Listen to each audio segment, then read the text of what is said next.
On March 15, 2011, Martin Sims was wandering down the streets of Carson, California. His clothes were ragged, he was filthy, and gibbering like a madman with a full beard and long, unkempt hair. His body was covered in scars, but he showed no signs of malnutrition. What made Martin's sudden appearance so remarkable? He'd been missing for 3 years. When he was interviewed by police, they asked him where he'd been all this time. They couldn't believe his answer. He'd been trapped in an IKEA since 2008, but this was no ordinary IKEA. This was a dangerous anomaly that would come to be known as SCP-3008. Martin's strange answers in his interview were laughed off by his interviewing officers, who assumed he was either crazy or under the influence of something, but they caught the attention of an SCP Foundation field agent embedded in the precinct. The report was passed up the chain to a local site director who approved a detachment of Foundation field operatives to look into Martin's case. While he was reluctant to lead the Foundation agents back to the offending IKEA, the Foundation can be extremely persuasive.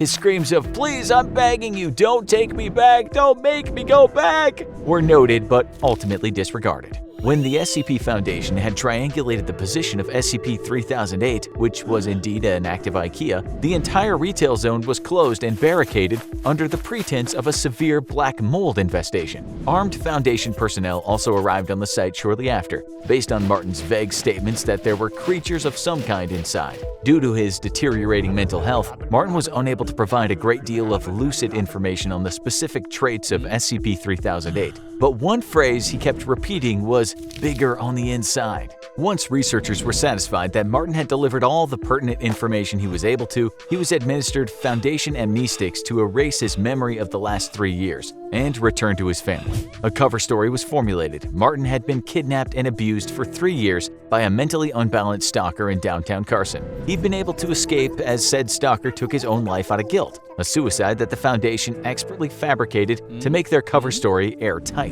With the loose end of Martin Sims taken care of, the true observation of SCP-3008 could begin. A base set around the perimeter of the mysterious IKEA kept a 24-hour watch on the building, covering all potential entrances and exits. No exploratory missions had yet been approved by the Foundation Ethics Committee, so they first wanted to perform a week of external observation to see if any of the store's anomalous properties extended beyond the confines of the building. After a week of nothing, it appeared they did not. A local site director approved of the use of 20 disposable Class D personnel to explore the interior of SCP-3008. The D-Class operatives would be split into 4 squads of 5 men, Alpha, Bravo, Charlie, and Delta Squad. Each would be assigned a different quadrant of the store and would deliver information back to the control team on site via a live audio and video link. 3 of the 4 teams upon entering the store reported nothing out of the ordinary. Neither the audio or video they were sending back indicated anything different from a standard IKEA store, from the flat-pack wardrobes to the Swedish meatballs. Team Delta, however, suddenly began experiencing a scrambled audio and video connection.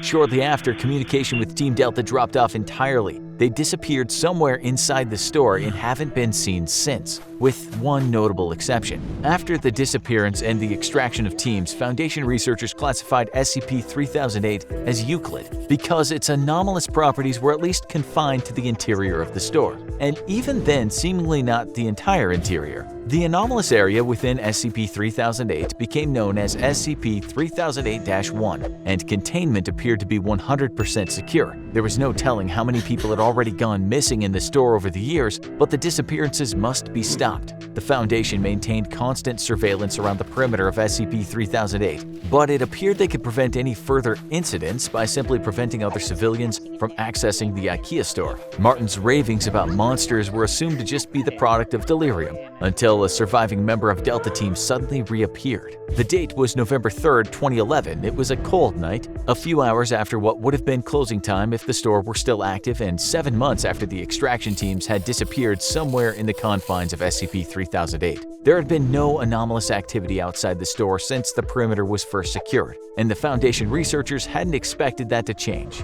until the last surviving member of Delta Team came barging out of the store's entrance. Startled field operatives were amazed to see him again, but they were even more amazed to see what was following him out of the store, repeating the same phrase, "The store is now closed, please exit the building." Despite the fact that the entity chasing the Delta Team survivor was wearing the yellow shirt and blue pants of an IKEA store employee, the being definitely was not human. It was around 7 feet tall with no visible face. The entity had grossly extended limbs, with each arm being around 5 or 6 feet long and ending in a huge oversized hand. The whole process was so sudden that the field agents present at the perimeter weren't able to save the Delta Team survivor, as the entity reached forward with his freakishly long arms, grabbed him and twisted his head off like a child with a doll. The field operatives present drew their weapons and peppered the entity with bullets. It would later be classified as SCP-3008-2. The being appeared to collapse and die from the physical trauma, at which point it and the body of the former Delta Team survivor were taken for an autopsy by Foundation researchers. There were no biological abnormalities of the body of the Delta Team survivor, so it did not appear that the anomalous properties of SCP-3008-1 had any effect on the physiology of its occupants. He was not malnourished despite being missing for months, and the contents of his stomach looked to be half-digested food consistent with the menu of a typical IKEA store restaurant. SCP-3008-2, on the other hand, raised a number of perplexing biological questions. The autopsy revealed that the creature's clothes were actually part of its body, like an additional layer of skin. The creature lacked blood or any kind of vascular system.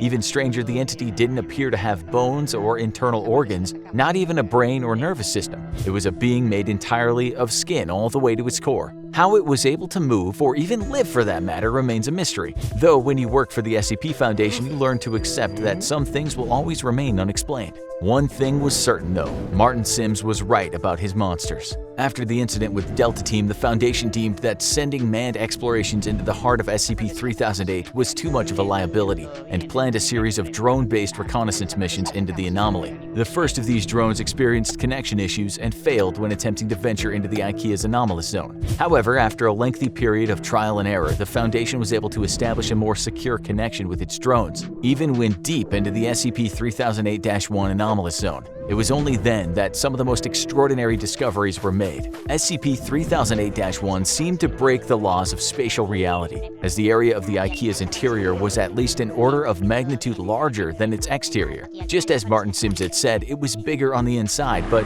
just how much bigger? The Foundation has yet to find evidence of any physical terminators within the store that might indicate SCP-3008-1 has an endpoint, while an area of at least 10 kilometers squared has been uncovered in SCP-3008-1. It could, in theory, be infinite. Laser rangefinder tests, which are normally very reliable, have only given inconclusive results. Interestingly, the anomalous area doesn't have any clear visual differences from the rest of the IKEA store, except that it extends forever. An individual trapped within the confines of SCP-3008-1 wouldn't even realize they've entered an anomalous zone until they tried to locate an exit and leave, at which point they'd find they were already hopelessly lost. The geography of SCP-3008-1 does at least appear to be consistent, so people trapped within are theoretically able to retrace their steps and escape if they haven't already ventured too deep. According to data collected during the drone reconnaissance missions, SCP-3008-2, of which there appear to be a vast population, would wander the stores aimlessly during the day. They are unresponsive to the drone's presence and did not appear to be aggressive. While the physical descriptions of these creatures could vary slightly, they all follow the same overall trend. Clothes consistent with an IKEA uniform, no face, either seemingly too tall or too short, and limbs that are grossly out of proportion with their bodies. As the Foundation began sending drones deeper into SCP-3008-1, they found another incredible discovery. There was an unknown population of humans trapped inside IKEA's anomalous zone, and these people had used the IKEA furniture around them to create entire settlements and towns within the store. There were several of these towns, all of which seemed to cohabitate peacefully. Even Foundation personnel found this development in their research to be truly extraordinary. Since SCP-3008 was first identified, there have been only 14 civilian escapes. Some had been trapped inside for months, others had been in there for years, some far longer than Martin's 3-year stint. While every one of these escapees has eventually been released back to their home, after a liberal application of amnestics and a proper cover story has been devised, the Foundation interviewed each of them extensively first. According to each of these escapees, the people trapped inside the IKEA have built an entirely new society across the various settlements. Contrary to the Lord of the Flies' expectations of a group of people isolated and afraid, there's immense cooperation between the trapped civilians. The food in the several IKEA restaurants in SCP-3008-1 mysteriously replenishes while nobody's there, so there's no threat of starving, and the automatic turning on and off of the lights forms as a rudimentary kind of day and night cycle. Nighttime, however, is when things get dangerous, as the SCP-3008-2 entities, which are known to the people inside as the staff, become extremely hostile after dark. Aggressive hordes of the staff swarm the settlements at night, repeating, "This door is now closed, please exit the building." The civilians inside are usually able to repel these attacks with minimal casualties, but the constant war of attrition slowly wears down those inside. The bodies of the creatures also need to be removed from the area after each attack, as the presence of corpses or even parts of corpses has been known to heighten the ferocity of the next night's attack. During the day, the staff return to a docile and unresponsive state, though they'll still defend themselves violently if anyone dares to attack. Over the course of the interviews with the 14 escapees, Foundation researchers were able to answer another of their key questions. How had so many people gone missing in the store for so long without being noticed? But the answer they received only raised many more unsettling queries. According to the escapees, there were people inside the settlements that, despite being otherwise of entirely sound mind and standard intelligence, seemed to lack very common knowledge that even a child should know. For example, some of them weren't aware of the International Space Station orbiting the Earth, or stranger still, the existence of the Statue of Liberty. This led the researchers to a frightening conclusion. SCP-3008-1 may not only be a nexus point of multiple IKEA stores in our dimension, it could be connected to IKEAs in every dimension where IKEAs exist. While it only abducts a handful of people from each store over an extended period of time, it suddenly becomes clear how this SCP was able to trap so many people without detection over such a long period of time, which in turn led to an even more terrifying revelation. The SCP Foundation may not have SCP-3008-1 as contained as they thought. It might even be tucked away in an IKEA store somewhere near you, just waiting for you to visit. After all, there's always room for one more. When an anomaly is first detected by an SCP Foundation field agent, it's up to the Foundation's mobile task forces to tag and bag the impossible entities before they can do any more harm. Sometimes these retrievals are uneventful, other times, not so much. Especially when they're dealing with brutal forces of nature like SCP-096. Also known as the Shy Guy, a creature that, from the very first interaction with the Foundation, had a reputation for being dangerous and needed to be feared. A series of vague sightings and mysterious disappearances up in the frosty mountains of the Yukon first sparked the Foundation's interest. When they were certain that they had an anomaly on their hands, two retrieval teams, Zulu 9A and Zulu 9B, were dispatched to secure and contain the entity. Zulu 9A took the lead in a heavy-duty chopper, equipped with 50 caliber GAU-19 heavy machine guns, and carrying an AT-4 anti-tank launcher. They were prepared for anything, or so they thought, as they established a visual on SCP-096 while 2 clicks away from the target. They couldn't get a clear line of sight on the creature, but it appeared to be stationary, docile, and was making no attempt to flee. Piece of cake, right? Little did they know that SCP-096 was just looking away from them. If it was facing towards them, it'd be a whole different horror story, as Zulu 9A were about to find out. The team landed their helicopter next to the creature and were shocked to see that it was completely naked, in spite of the sub-zero temperatures all around them. The creature was unnaturally thin, as though it had been starved for weeks, with bone-white skin and unnaturally long limbs. The team guessed that the creature's arms must have been at least 1.5 meters long, but its docile nature and insubstantial body mass gave the impression that it wouldn't prove too difficult to contain. That is, until they saw its face. Zulu 9A's captain was the lone survivor of the incident, as he was lucky enough to be looking away when the creature turned towards his team. The rest of the squad ended up staring eye to eye with SCP-096, and from that moment on, wasn't docile anymore. The creature began to whimper, then cry, then sob uncontrollably in a way that sounded eerily human. This sudden change in temperament startled the rest of Zulu 9A, and they opened fire on the creature. Under the hail of gunfire, SCP-096 entered a murderous frenzy and began tearing into the hapless squad of soldiers. While its flesh and organs did seem to take damage as a result of the barrage of 50 caliber rounds from the helicopter-mounted machine guns, its skeletal structure remained intact, and it continued its onslaught, tearing the team limb from limb even after they'd blown practically all the flesh from the creature. The AT-4 anti-tank launcher proved equally ineffective at stopping SCP-096 while it was in attack mode. And it was only after slaughtering the entire team that it returned to its docile state. Nobody knows exactly what the creature did to Zulu 9A after the gunfire started, but no trace of the team was left behind. Zulu 9B touched down soon after, and with a grave warning from the captain not to look at the creature's face, they were finally able to subdue it. A bag was placed over SCP-096's face, which seemed to soothe it enough to move it to a nearby Foundation facility. Little did they know, they just obtained one of the deadliest SCPs of all time. And while it may have been under lock and key for now, it seemed inevitable that it would get out and cause more violence and chaos. Research and containment procedures for the SCP-096 were put under the command of Dr. Dan, a senior researcher at the site. It was his job to find out exactly what this being was capable of. And the more he tested, the more he realized that they were dealing with something truly terrifying. Disposable D-Class personnel were used to figure out exactly what it was that caused the creature to enter its attack mode. Just as it had during the initial retrieval mission, SCP-096 went berserk when any of the attending personnel saw its face. In this stage, it would enter a period of considerable and unstoppable distress for 1 to 2 minutes, covering its face and wailing loudly. When the period of distress ended, the creature would mercilessly slaughter every D-Class that had seen its face, and just like with Zulu 9A, no trace of their bodies would be left behind. Dr. Den was horrified and intrigued by this phenomenon. The creature killed anyone that saw its face directly, but could the same be said for indirect depictions of the creature's face, such as images and videos? Dr. Dan was desperate to find out. More D-Class personnel were brought in to test this, to frightening results. Dr. Dan found that the creature did indeed still enter attack mode when people saw pictures and videos of SCP-096's face. The creature seemed to have an innate sense of when people were viewing these representations, even when it should have had no conceivable way of knowing. It didn't matter how far away or how many barriers were in place between the viewer and the creature, the attack mode would still activate.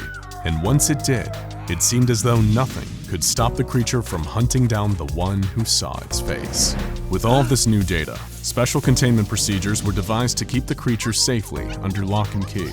Its cell was a 5 meter by 5 meter by 5 meter airtight steel cube, fitted with advanced pressure sensors and laser detectors to ensure that SCP-096 remained in its cell without risking anyone having visual contact with the creature's face. All cameras and video equipment were strictly forbidden, and weekly checks for any cracks or holes in the containment cell were mandatory.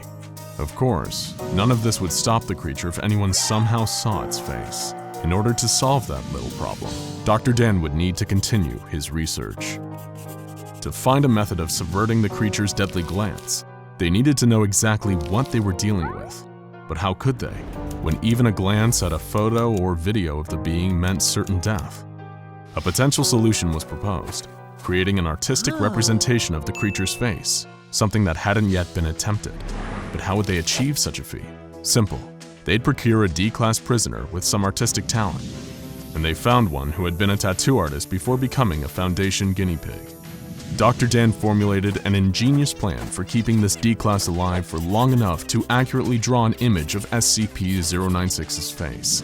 He would be placed in a bathysphere diving bell several kilometers underwater and tens of kilometers away from the containment cell where the SCP was being held.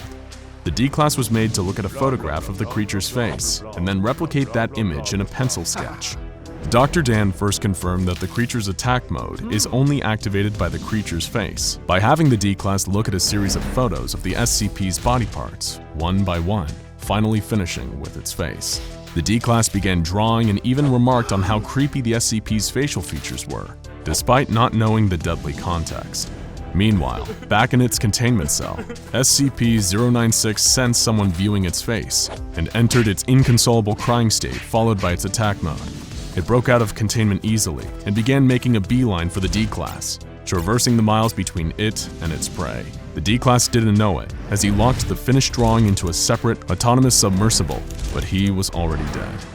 As the drawing made its way up to a researcher on the surface, SCP-096 dived into the water and started swimming down towards the artist. Minutes later, the bathysphere was breached, and the D-Class was torn to shreds.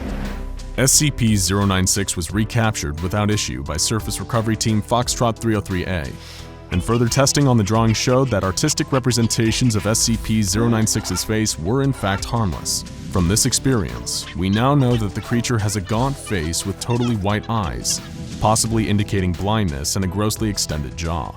Nevertheless, Dr. Dan was adamant that SCP-096 was too dangerous to be left alive, and requested permission from the upper echelons of the Foundation to terminate the creature by any means necessary.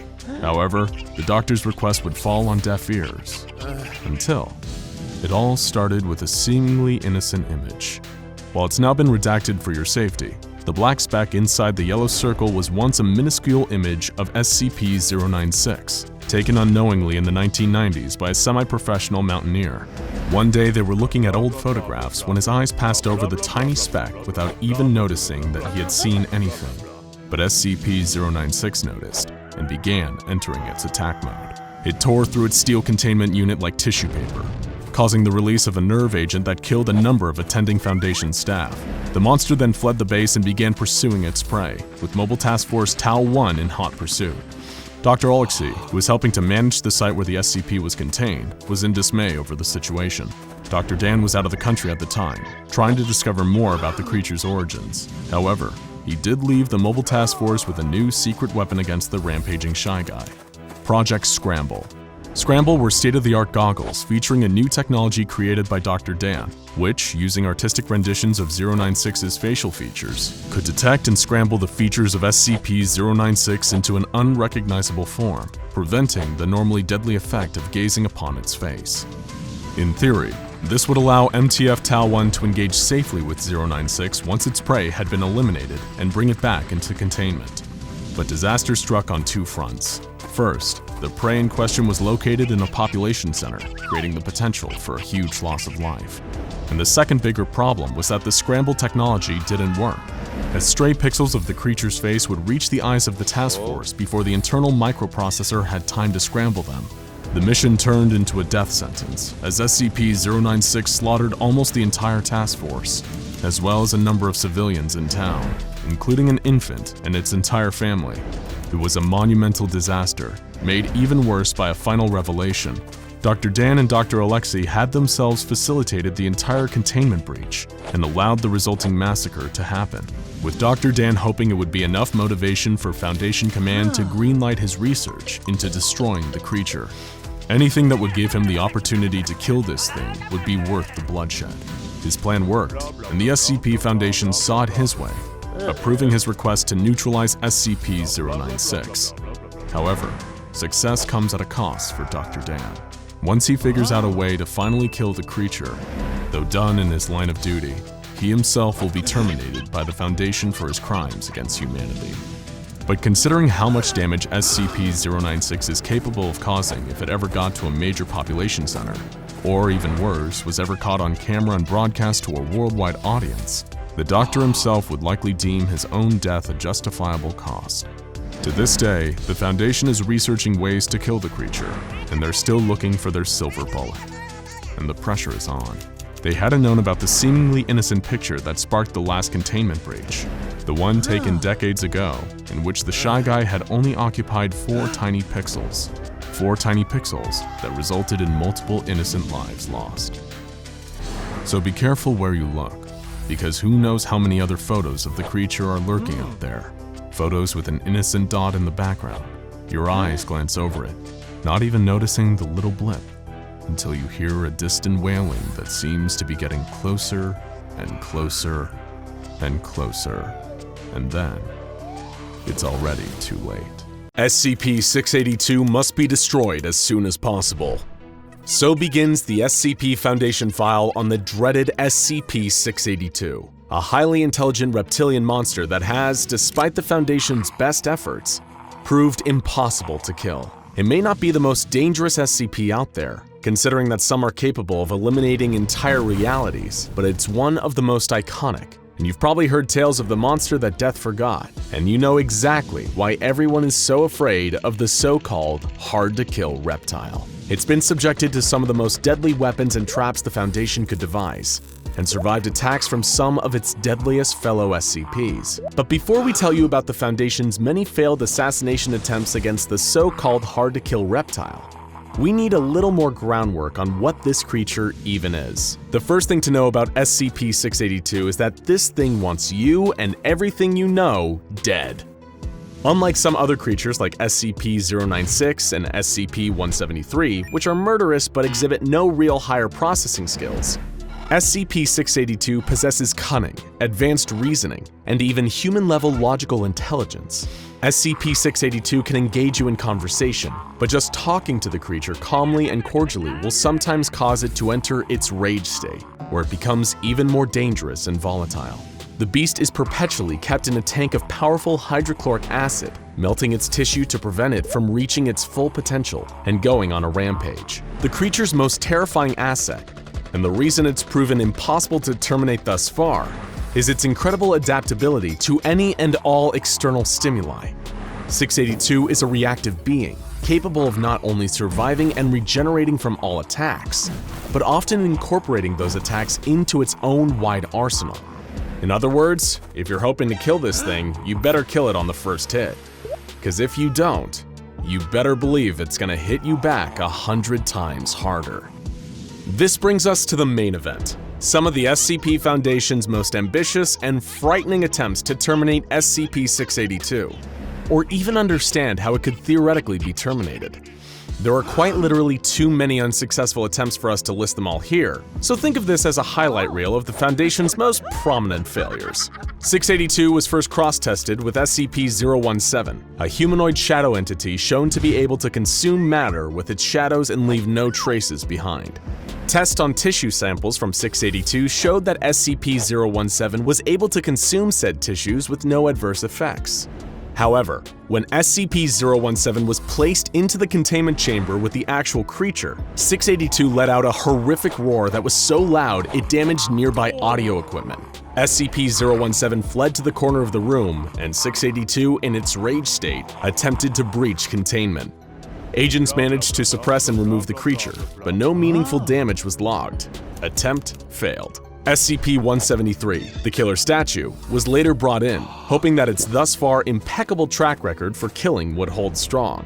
The second that 173 was introduced into the testing area, 682 retreated to the far wall and began screeching intensely. It was intelligent enough to know what it was dealing with here. While the researchers and guards expected an instantaneous reaction, there was actually a stalemate for over 6 hours, as 682 stared at 173 continuously. Eventually, the tie was broken when agents shot out 682's eyes with high-caliber sniper rifles, breaking the line of sight and causing 173 to attack. Though 682 sustained damage to several parts of its body, while its eyes regenerated, the creature was not killed. It then regenerated a number of eyes all over its body, covered in a clear armored carapace that made them resistant to bullets. The stalemate continued for an additional 12 hours as 682 maintained perpetual eye contact. 173 was eventually removed from the containment unit, and the mission was aborted. Attempt failed. In their desperation, the SCP Foundation restored to bringing in another dangerous and seemingly unkillable monster to take on 682. SCP-096, also known as the Shy Guy. As astute SCP fans will already know, this being kills anything that sees its face, with no known exceptions, and when it enters its attack mode, it's thought to be quite literally unstoppable. Or at least, it was. While SCP-096 was able to destroy 85% of 682's original body mass during their 27-hour battle, it was left mentally broken, wounded, and huddled in the corner. To this day, if ever confronted with SCP-682, the Shy Guy reacts in pure terror, turning away and clawing at its own face. Attempt failed. During a deadly containment breach, SCP-682 also went head-to-head organically with another iconic SCP Hall of Famer, SCP-106, also known as the Old Man. The Old Man and a shape-shifting psionic anomaly known as SCP-953 broke into 682's containment cell. The Old Man pulled both of his fellow anomalous combatants into his pocket dimension to continue the battle on his terms. However, despite losing 67% of his body mass during the ensuing pocket dimension showdown, 682 still prevailed, with the old man eventually fleeing back to his cell and 953 being collected and taken away by agents. Once again, SCP-682 continued to hold the title. But it wasn't just cross-testing experiments, intentional or otherwise. The SCP Foundation's quest to kill 682 led them to a number of more conventional murder methods, all with varying degrees of success. Due to SCP-682's highly adaptive abilities, some methods were discounted from the outset. For example, launching a powerful thermonuclear missile at the creature was soundly rejected by O5 Command, on the premise that if the creature wasn't destroyed and evolved to the point where it could shrug off nukes, humanity would be pretty much done for. Other ideas were abandoned just for being too ridiculous, such as one researcher's suggestion to fly the creature through the air and drop it from a considerable height, hoping to kill it with a high-altitude impact. I'm not sure we even need to tell you why that's a terrible idea, but during the experiments on SCP-682, the studies range from honest to incompetent to straight-up evil. One guest researcher fed 2 small innocent children to the creature just to see what would happen. He was then himself fed to the creature for his sadistic behavior, which was viewed as getting in the way of his professional conduct. After all, the Foundation is meant to be cold, not cruel. It was SCP-682 that had the monopoly on cruelty. Memetic kill agents were a resounding failure. They attempted to dismember 682 with a powerful laser, only to have the creature develop reflective surfaces that displaced the beam and caused catastrophic damage to the area around it. They attempted to kill the creature by sucking all the air out of its containment facility and create a vacuum, but it expelled a dangerous gaseous compound that reacted violently and exploded when air was once again introduced into the room. The Foundation used high-precision blades to slice SCP-682 into approximately 12,000 pieces, then separated these pieces. Unsurprisingly, by this point, this attempt also failed. The 12,000 pieces reformed a short while later into the fully operational killing machine we all know and fear. In one particularly frightening display of intelligence and adaptability, the Foundation attempted to kill 682 with extreme heat, but it shielded itself by developing a second carapace composed of solid helium. When personnel entered the room following the failed attempt on the creature's life, it shattered its helium carapace into deadly shards that fired around the room and shredded all Foundation personnel in attendance. It had set a trap, and that trap had been wildly successful. The creature's ability to adapt to seemingly any offense is unparalleled, to the point where Foundation staff have no idea how to classify this creature, whether it's organic, inorganic, or even alive at all based on any definitions we could understand. At every turn, the creature just raised more questions. What is it? Is it possible to destroy it at all by any means? Who was even trying to kill who here? Because it certainly seemed like SCP-682 had a masterful KD ratio by now. More extreme feats of cross-testing continued in the Foundation's growing desperation to eliminate this monster. SCP-162, which is a hypnotic ball of sharp objects, hooks, and high-tension fishing line, was introduced to 682's containment cell. The hooks latched onto the creature and tore huge portions off, including its entire lower jaw and one of its limbs. However, 682 was still able to breach containment, kill 11 people, and badly wound 86 others. It regenerated its severe injuries in no time. The beast was even taken to the domain of the Gate Guardian, one of the proposals for SCP-001. The Guardian had a flaming sword hotter than the sun, capable of destroying its targets on an atomic level. Naturally, SCP-682 survived and regenerated. Perhaps the most fascinating cross-test of all was between 682 and SCP-053, who manifests as a kind, innocent little girl with the unfortunate condition of causing homicidal tendencies in all who come into contact with her for more than 10 minutes. The people with these tendencies would then attempt to harm the girl, but would immediately drop dead shortly after, leaving the girl intact. The researchers present anticipated 2 possible outcomes here. The optimistic outcome, in which 682 enters a rage state, attacks 053, and died for good, and the realistic outcome, in which 682 attacks 053, possibly experiencing some minor injury or nothing at all, and 053 had to be removed from the containment cell. But that didn't happen. What did occur was considerably more shocking than any kind of violence. When 053 entered 682's containment chamber, the monster became uncharacteristically docile. Researchers and staff were baffled and watched with amazement as 053 approached the terrifying, immortal, mass-murdering monster and began to play with it. 682 even allowed 053 to draw on its face with crayons. Researchers thought they must have been dreaming, seeing this surreal display play out. 053 even appeared to have affection for this unkillable misanthrope. It was a single act in defiance of everything they thought they knew. When Foundation personnel entered the containment cell to separate the two, 682 went ballistic and killed multiple guards. 053 also wept, sad at being separated from her new friend. To this day, despite further testing, the Foundation has no idea how or why this happened. Like many details surrounding SCP-682, it's shrouded in deeply frustrating mystery. And so the tale of SCP-682 continues, in spite of the Foundation's best efforts. The monster continues to breach containment and slaughter with some regularity, taking out its seemingly limitless hatred for not only human beings, but anything that dares draw breath. Nobody knows where exactly the creature is from, what its true nature is, or why its ability to adapt and regenerate far exceeds any known organism on this planet. Perhaps one day, through enough research and cross-testing, we can someday answer these questions with scientific precision, but until then, we only have one answer. Hatred never dies.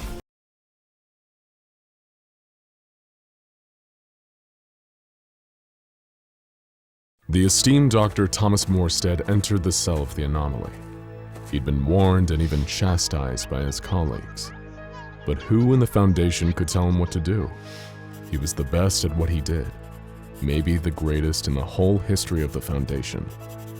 As he entered the room, SCP-049 bid him welcome, cordial as always. So polite in fact that you'd never guess you were talking to a killer. Dr. Morstead knew the truth of what he was dealing with, but he also believed he could get through to 049. Calm him, exorcise the devil from him. It was the meeting of two great minds, one of them human, one of them part human, part something that has never been clear. It was to be a battle of wits, and like so many great battles, this one would turn into a massacre.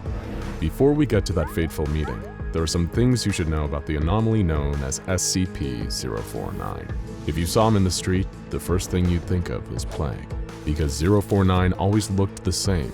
A man dressed in black robes with a plague doctor's mask. But this wasn't a costume that could be taken off. In fact, it wasn't a costume at all. It was him. The robes had grown out of him like an exoskeleton. That horrible mask with the pointed nose wasn't covering his face. It was his face. A kind of shell that had seemingly sprouted from bone. The first reports came during World War II. In a picturesque town in the south of France called Montauban, people had begun going missing. Children disappeared from their beds in the middle of the night and weren't seen again. Adults went to the market and never returned. Local authorities searched high and low. They scoured nearby woods and dragged the rivers, but nothing was found. Because what was happening wasn't criminal, there was no clue they could stumble upon or eyewitness who would break the case. No, this was something else. Something that the townsfolk could never understand. Word spread, and that's when a search and discovery team was sent from the Foundation. It was a cold, dark night in January of 1941 when the team found what they were looking for. They walked through the open door of a small house located not too far from the Grand Chateau de Richelieu to find a masked man sitting next to an open fire. And he wasn't alone. The floor around him looked like it was moving. Upon closer inspection, the team saw that the floor was covered with writhing, grasping bodies. Its patients, as it called them. Bienvenue chez moi, said the thing. Welcome to my home. Those so-called patients crawled towards the team, intent it seemed to cause harm. The hostiles, now known as SCP-049-2s, were deemed dangerous and had to be eliminated. A sight, it seemed, that didn't bother 049 in the slightest. It just sat there, occasionally looking up from writing notes in a leather-bound book as his patients were gunned down. Once the carnage ended, it simply closed its book, stood up, and allowed itself to be escorted away. And that's the story of how 049 ended up at the facility, becoming a guest of sorts, staying in a standard secure humanoid containment cell, Research Sector 02, Site 19. The few that came into contact with 049 remarked that it was a pleasure for them. With its impeccable manners, vast knowledge of medicine and human anatomy, sharp tongue, and stinging wit. They almost became spellbound listening to it. caught in the throes of its charms until, with the simple touch of its hand, it would drain the life from them. That's why SCP-049 was classified as a Euclid. That's why armed guards were always stationed outside its cell. It's why doctors took great precautions when in its presence, and it's why Dr. Morstead should have known better. Remember, when 049 was discovered in France, it willingly went with the team, like it was happy it had been found, as if it had planned its own capture. When it arrived at the facility, it didn't act like it was contained against its will. It was like it was returning home. Initial findings as to the biology of 049 were that it didn't require any sustenance at all, not even water. It seemed content to be left alone with its notebooks. It did not object when it was asked if it could share some of its notes and gladly handed over its journals. But upon examination, it was discovered that they were written in the language that no linguist or cryptologist has so far been able to translate. It's apparent that 049 derives much satisfaction from seeing so-called experts struggle over its text. Unable to read those notes, a long line of doctors visited 049 in its cell, each fascinated by what they beheld.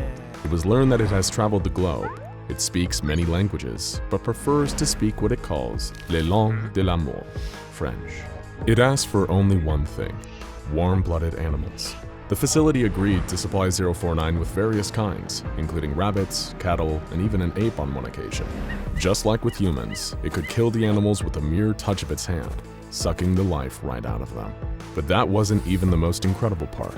Soon those animals would rise again, as if reanimated by 049. They would become, for all intents and purposes, the living dead. And they were hostile. After several unfortunate incidents, they were taken from the cell the moment they arose and disposed of in the incinerator. This was not to the liking of 049, who would claim it had cured the animals. For it, the world was sick. It saw plague and pestilence everywhere, and the meaning of its existence was to rid the world of disease. Humans, it said, contained a virus and had to be cleansed. In the first days after arriving at the facility, 049 didn't seem to pose a threat to humans. It was quite friendly, in fact.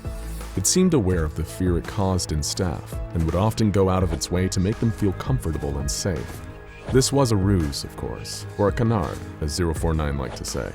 It had no intention to help humans. No, it had come for humans. It wasn't trapped. It had set a trap. One of the first people to truly upset 049 was Dr. Raymond Ham, a well-respected physician that had twice been a contender for the Nobel Prize for his more mainstream work. What had confused Dr. Ham the most was not 049's clothes-like exoskeleton, or even his ability to reanimate the dead, but the bag that it used. 049 was somehow able to pull a seemingly endless supply of surgical tools from that bag. Sometimes it would even pull out objects that were somehow larger than the bag itself. It was as if the bag connected to somewhere else. And that's what Dr. Ham wanted to talk about on that fateful day. With 049 on one side of the cell and Dr. Ham on the other, he asked, "How is it that you can produce a great quantity of tools from that bag? I've observed you, and it seems to me that you are doing the impossible."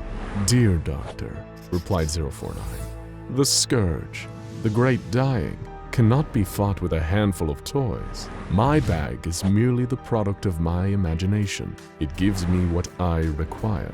You, dear sir, it seems, are limited by your imagination." It stopped for a second or two and stared at Dr. Ham.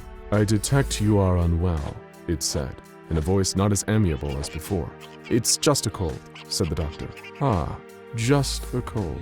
If you had seen what I have seen, you would not utter such insulting words." Dr. Ham pulled out some papers from a briefcase and approached 049, holding them close enough so it could read them. "You see," said Dr. Ham, pointing to the results on the paper, "those animals you say you cured, they were not diseased. They were perfectly healthy before they died. And your so-called cure, it turned them into something quite terrible. We found that if they were left alone, they began to eat each other, and then themselves." 049 did not respond, and after a brief pause said only, "A good day to you, doctor. Please close the door on your way out. You should get some rest." Ham refused to go, and instead turned the conversation to this real interest, the bag, demanding that 049 let him see inside of it. "Very well, doctor," 049 said. "In private." 049 began to pull a series of long metal poles out of its bag, followed by a rolled-up curtain that it hung between them, creating a kind of medical tent around Dr. Ham. It seemed to stare for just a moment into the observation camera outside of its cell before whipping the curtain shut. Dr. Ham was discovered 3 hours later, crawling around the floor of 049's cell, now another mindless undead. When he was retrieved by security, 049 didn't even look up from his notebook. Dr. Ham didn't get the incinerator treatment, but he did receive a fatal dose of drugs, a mercy. A removal team was sent to 049's cell, but it had said there was no need for special extraction techniques. It would go willingly, wherever they wanted to go. It was not, it said, an enemy of the people. The Hippocratic Oath forbids me to hurt a human being, it said while walking to the interrogation center. My only desire is to offer you my services and expertise. The floors and walls of the interrogation center room were painted a bright white. Even the table was white, which contrasted with 049, a mass of black sitting in the middle of the room. During the interrogation, it refused to admit or even accept that it had killed Dr. Ham. I cured him. I removed the pestilence from his body, it said. It was later asked if it regretted its actions, to which it replied, well, good sir, one always regrets the loss of a colleague for any reason, but I stand by my actions. The pestilence must be abated before it is too late. Every 2 weeks from that point, 049 was given animals. The scientists at the facility observed it time and again, touching the animals, killing them, before producing a saw or scalpel and opening them up. Organs would be carefully removed with perfect precision. It was astounding to even trained surgeons just how talented 049 was. I require a close relative of yours, said 049 one day to a young doctor, who expressed shock that it was asked for one of the doctor's family members. I mean a great ape, said 049, not your dear aunt. There were several instances of 049 displaying a crude sense of humor. Staff would almost forget that the thing that they were talking to wasn't human, almost. And it was Dr. Thomas Morstead that had supplied the great apes, orangutans in fact, that had been rescued from the rainforests of Borneo, only to be taken to 049's cell. Then one day something changed. 049 told Dr. Morstead that its work was done, that it accomplished what it had wanted to do, and could someone remove the cured animal from its cell? I think you'd find that it's quite the work of art. A triumph, 049 said through the intercom. When the removal team entered the cell, they found the orangutan, or what was left of it. It was lying in the corner of the cell. The top of its skull had been removed, leaving its brain exposed. On its face was the expression of relaxation, and from its mouth it issued very soft squeaks, like that of an infant.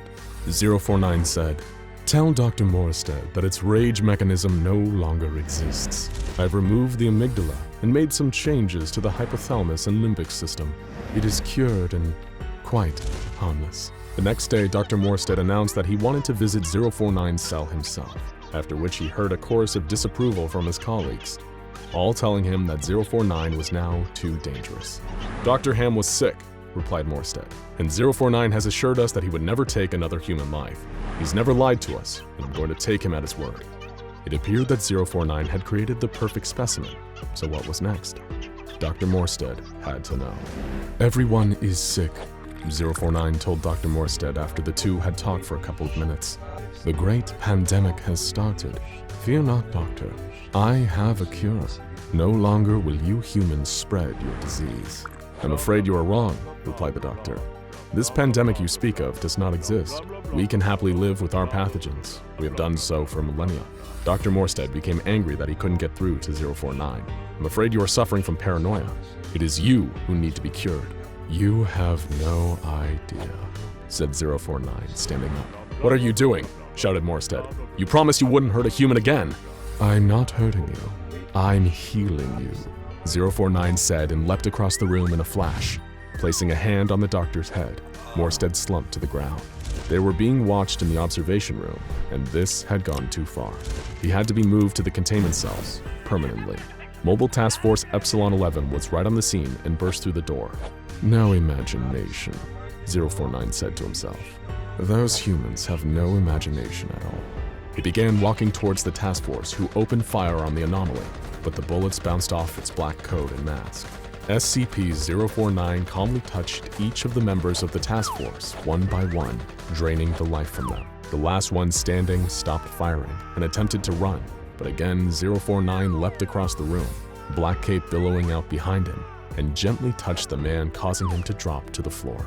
049 stepped over the bodies of the fallen team and walked out of the containment cell. The full details of what happened next are available only to the O5 Council, what are sometimes called the Overseers.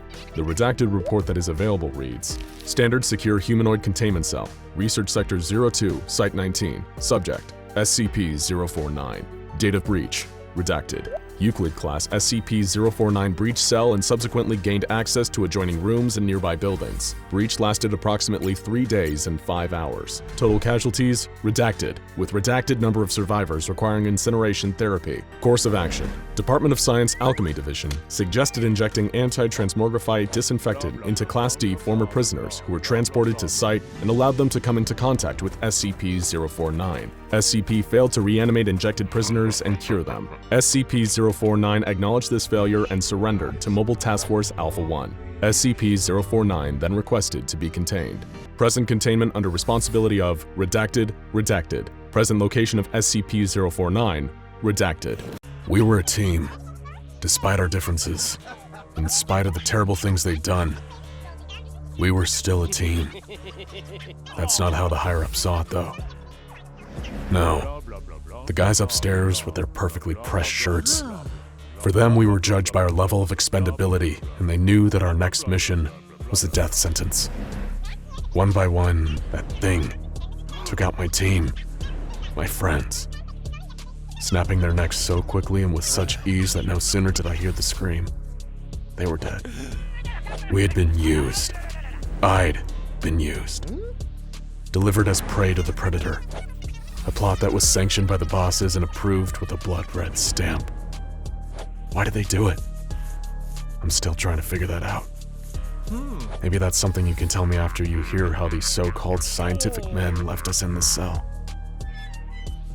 And in the hands of SCP-173. For me, it had been the best of times before it became the worst of times. The best, because I'd quickly risen through the ranks of the facility. The worst because, well, I'll get to that. I was never the best student. I finished high school by the skin of my teeth, and my job prospects looked bleak.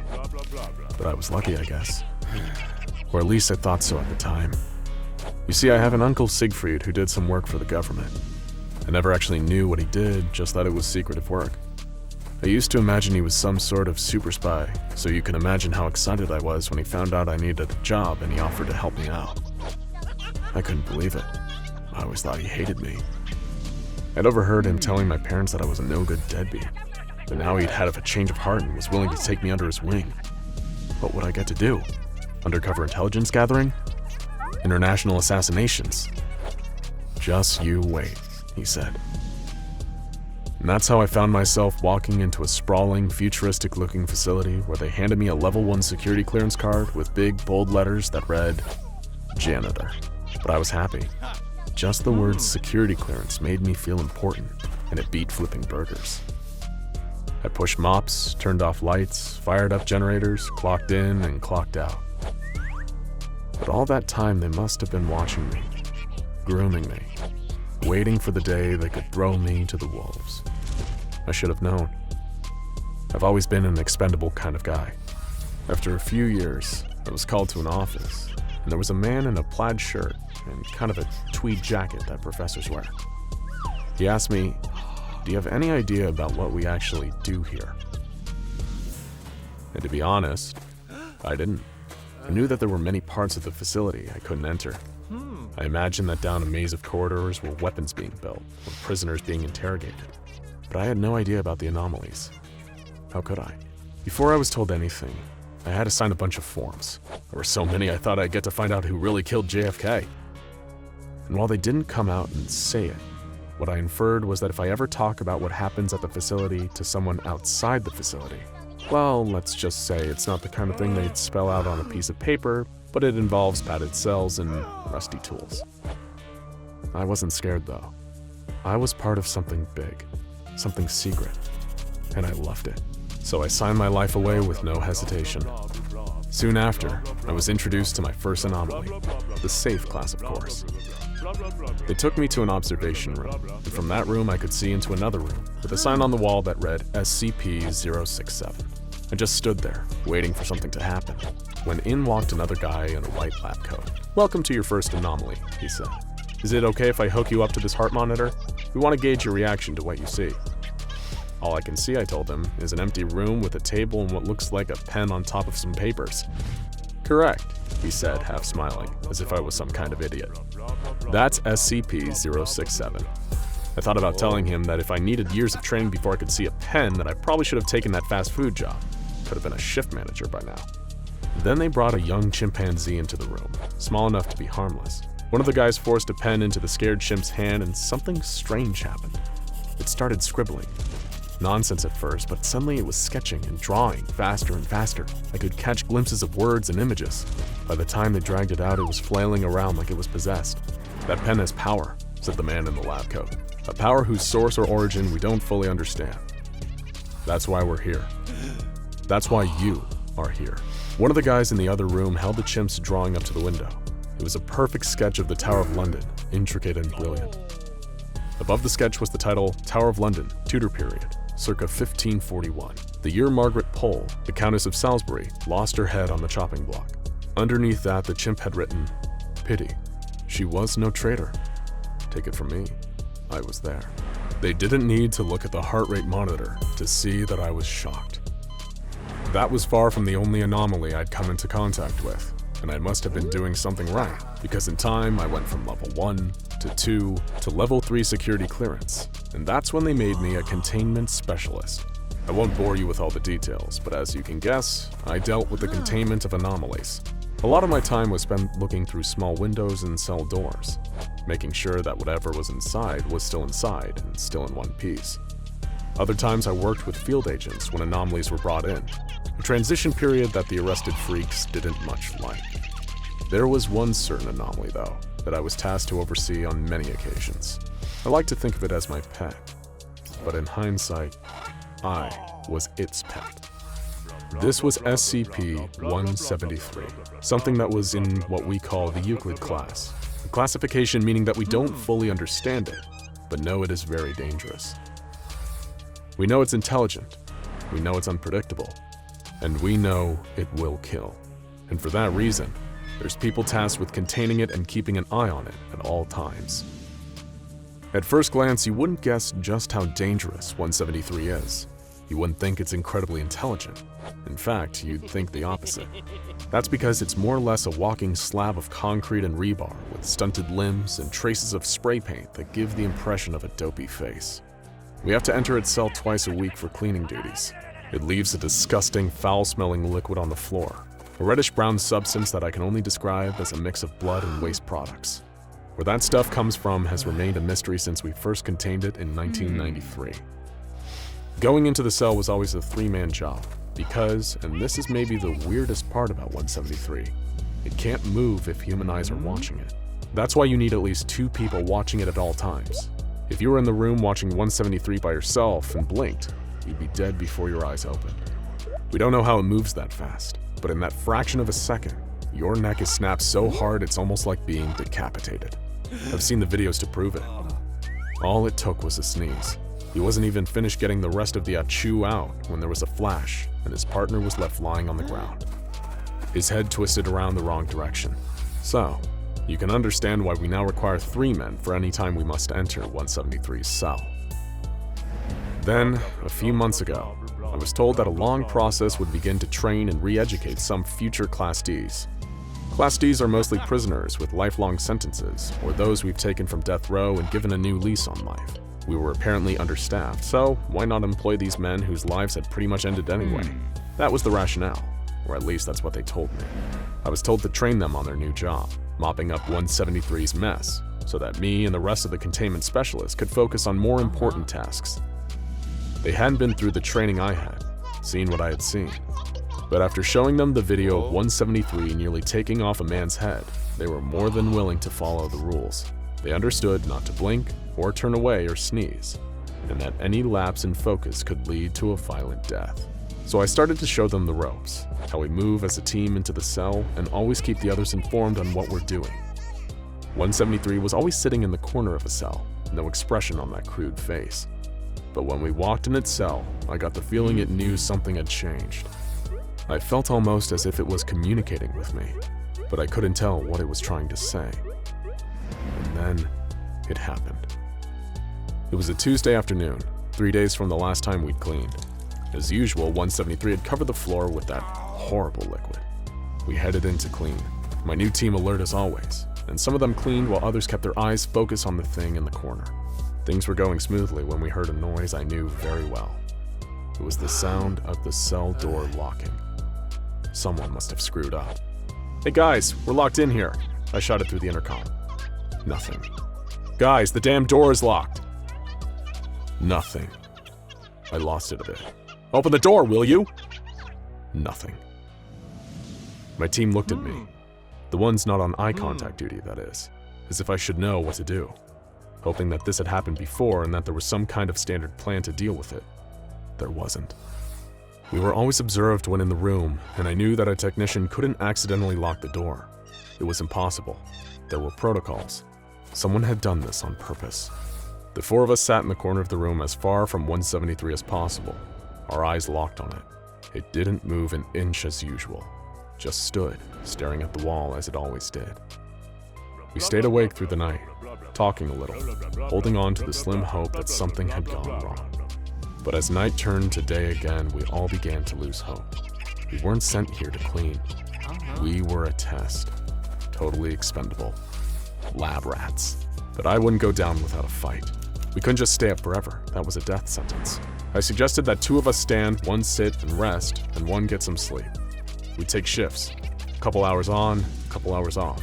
Maybe we could show that we wouldn't give up. They'd have time to realize what they were doing was insane, call off the test, and come free us. We made it through a couple of shifts like this, and it seemed like we'd actually be able to make it another day or two when everything went wrong. It was my turn to sit and rest when I heard the worst possible noise. Snoring.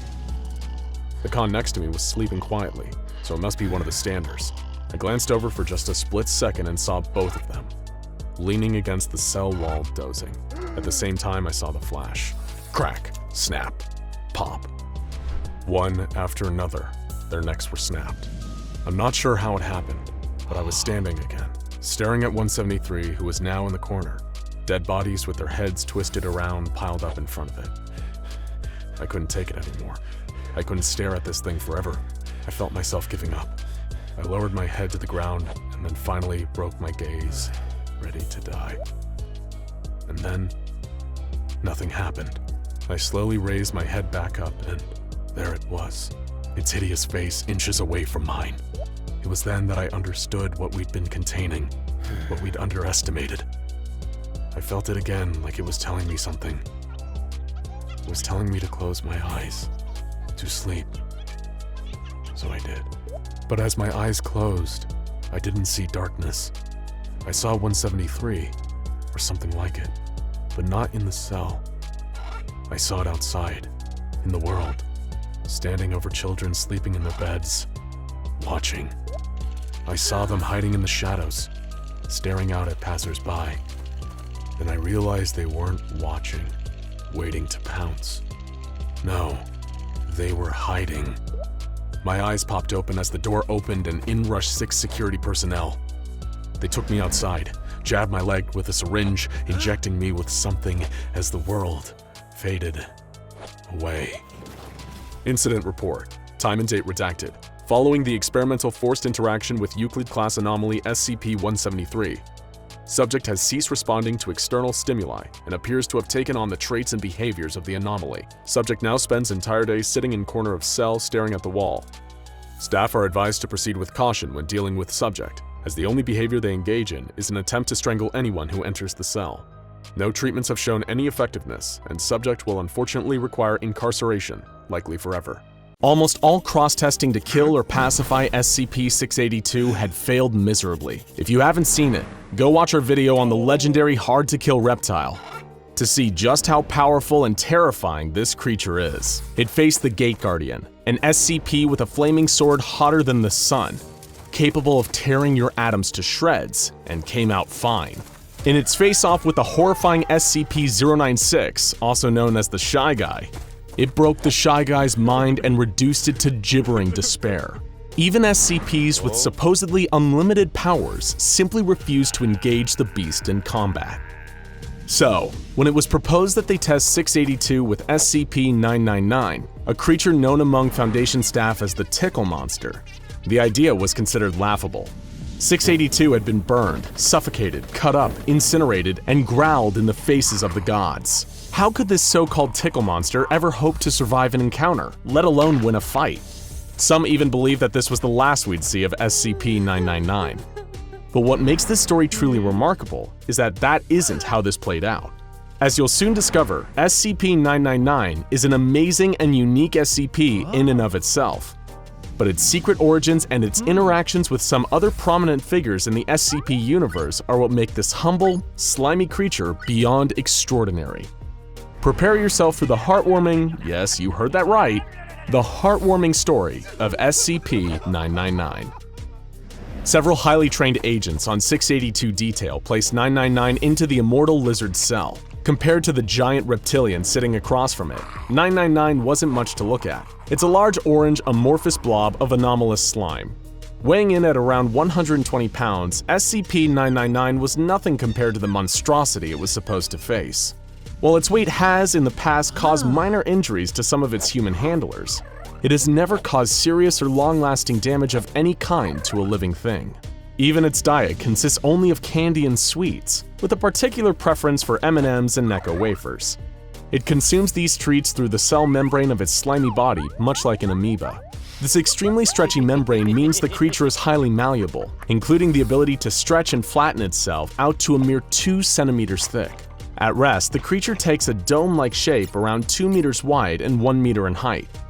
The closest things the creature has to limbs are prehensile pseudopods. Those are the arm-like projections normally seen on single-celled organisms, of which it has at least 3. The more you hear about this utterly harmless creature, the more that matching it up with the pure embodiment of absolute hatred known as SCP-682 feels downright cruel. In absolute contrast to the misanthropic attitudes of the Reptile, 999 loves humans. It has a playful dog-like attitude. Much like an overexcited puppy when approached, 999 will react with extreme joy and slither towards the nearest person in order to interact. It will leap onto them, using 2 of its 3 prehensile pseudopods to hug the person, while the third nuzzles the person's face, emitting high-pitched cooing and gurgling noises throughout. The creature is apparently pleasant in every conceivable fashion, as even its odor has been reported to smell just like the favorite scent of whoever is smelling it. Examples have included chocolate, fresh laundry, bacon, roses, and Play-Doh. It's almost impossible to oversell just how beloved and benevolent this strange creature is. It's one of the rare sapient SCPs to earn the Safe class, and it's allowed to roam freely around its facility at all times, apart from a 1-hour bedtime period between 8 and 9 p.m. In the rare instances that 999 has caused harm to a worker at the facility, it immediately began to back away and contract its body while whimpering in a kind of dog-like apology. The closest the Foundation has ever come to having a real incident with the creature was the time someone accidentally fed it a can of caffeinated cola, causing it to become hyper for an hour before becoming visibly queasy. You'll be relieved to know that it's since made a full recovery. But what would happen when this whimsical creature is forced to go toe-to-toe with the Foundation's most ill-tempered monster? The employees observing the test watched in suspense as 999 began to enthusiastically slither towards 682. It's no surprise that after being tortured and almost killed hundreds of times during testing, 682 had grown jaded to the cross-tests it was regularly subjected to. When it saw this strange orange blob squelching across the ground towards it, it sighed and groaned, expecting the worst. "What is that?" the creature asked of its gelatinous guest. SCP-999 began jumping up and down in front of 682 like an excited puppy, creating a high-pitched squealing noise. Just as it regarded all living things, 682 thought the creature bouncing around before it was disgusting and hardly worth the effort to destroy. Was the Foundation even trying anymore? With a single vicious stomp, 682 flattened the friendly creature beneath one of its feet. Observers were prepared to charge in and liberate 999 from under 682's claws. But then something truly unexpected happened. The expression on 682's acid-eaten face began to slowly change. It was beginning to smile. Observers recorded a noise what they thought could have been a chuckle, as the creature growled and said, What is this? I feel good. While the observers looked on, stunned at what was happening, 999 began to slither and crawl up from between 682's toes. It reformed on its scaly leg and slithered up along its side until it reached the neck. There it began to nuzzle like it had never nuzzled before. The results spoke for themselves. 682 was grinning and chuckling, repeating a phrase that the Foundation never would have imagined coming from 682. Feel so happy. Happy. Happy. Happy. Just when you thought SCP-999 couldn't possibly be more adorable, you learn about its greatest power, bringing joy. Anyone and anything that comes into contact with the creature, even in passing, will experience a kind of mild euphoria. As one's contact with the creature is prolonged, this overwhelming sense of joy increases and continues long after you've separated from it. Prolonged contact has completely cured depression, anxiety, and PTSD, along with a number of other conditions, including rage and antisocial personality disorders. Serial killers practically become saints after coming into prolonged contact with 999, and in that moment, 682 was no exception. And there truly does not appear to be no exceptions. While causing happiness and joy isn't a dangerous weapon, when it comes to SCP-999, it is an extremely powerful one. And what's more, SCP-999 also appears to have an innate sense for those who need its help most, with a particular affection for the hurt and the unhappy. The creature appears to be a true altruist on a fundamental level, even risking its own safety to help humans during dangerous containment breaches. In one dramatic instance, 999 leaped into the air to block a bullet from making contact with a member of staff. As a result, the creature is pretty much universally loved by all members of Foundation staff. It's the one SCP who has never made trouble for anyone. Back in SCP-682's containment cell, the beast was still smiling and laughing as 999 rubbed against its neck. It was an event so strange, so unprecedented, that the observers in attendance felt like they were hallucinating. For a few minutes, the monster kept dreamily repeating the word, happy. But then, suddenly, the creature began to enter a fit of uncontrollable, booming laughter. It rolled onto its back, slamming its huge tail against the door. It had just fallen victim to one of 999's favorite pastimes, tickle fights, hence how it earned its Tickle Monster nickname among staff. The tickle fight continued until 682 appeared to tire and fall asleep, with a smile still on its face.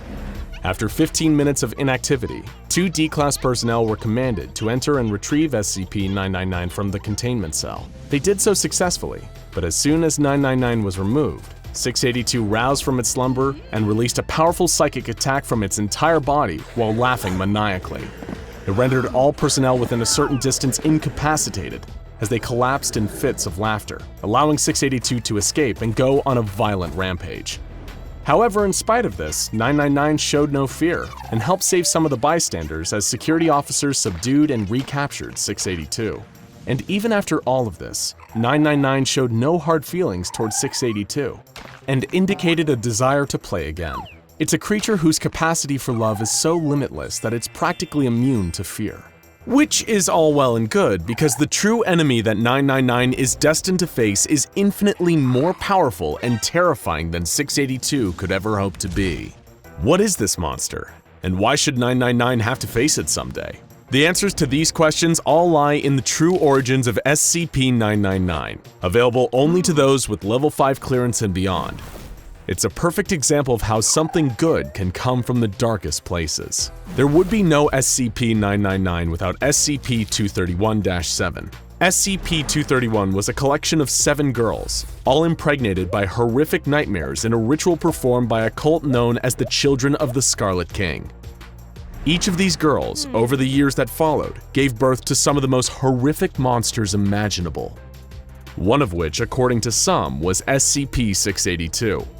These beings were manifested by the Scarlet King, a powerful interdimensional nightmare god believed to be behind a great deal of the darkness and horror present within our and many other dimensions. Foundation higher-ups have declared the Scarlet King to be the greatest existing threat to the multiverse at large.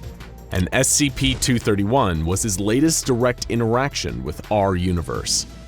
The only surviving member of SCP-231, SCP-231-7, gave birth in secret. But she didn't give birth to a monster. She gave birth to SCP-999, a being of pure goodness. That's right, the nicest, kindest, cuddliest SCP of all is the direct descendant of a being that's essentially the dark god of all evil. Feel free to take a moment to absorb that. The creature even healed the girl who birthed it and allowed her to return to normal life with her family once more. From its first moments, SCP-999 was making positive changes to the world around it, and according to ancient texts from a Scarlet King-aligned culture known as the Deivas, SCP-999 is still very much in its infancy, yet it already has the power to pacify its monstrous siblings like the aforementioned 682. It's believed, according to some prophecies and Foundation theories, that the power of SCP-999 will grow exponentially as it matures. Why does this matter?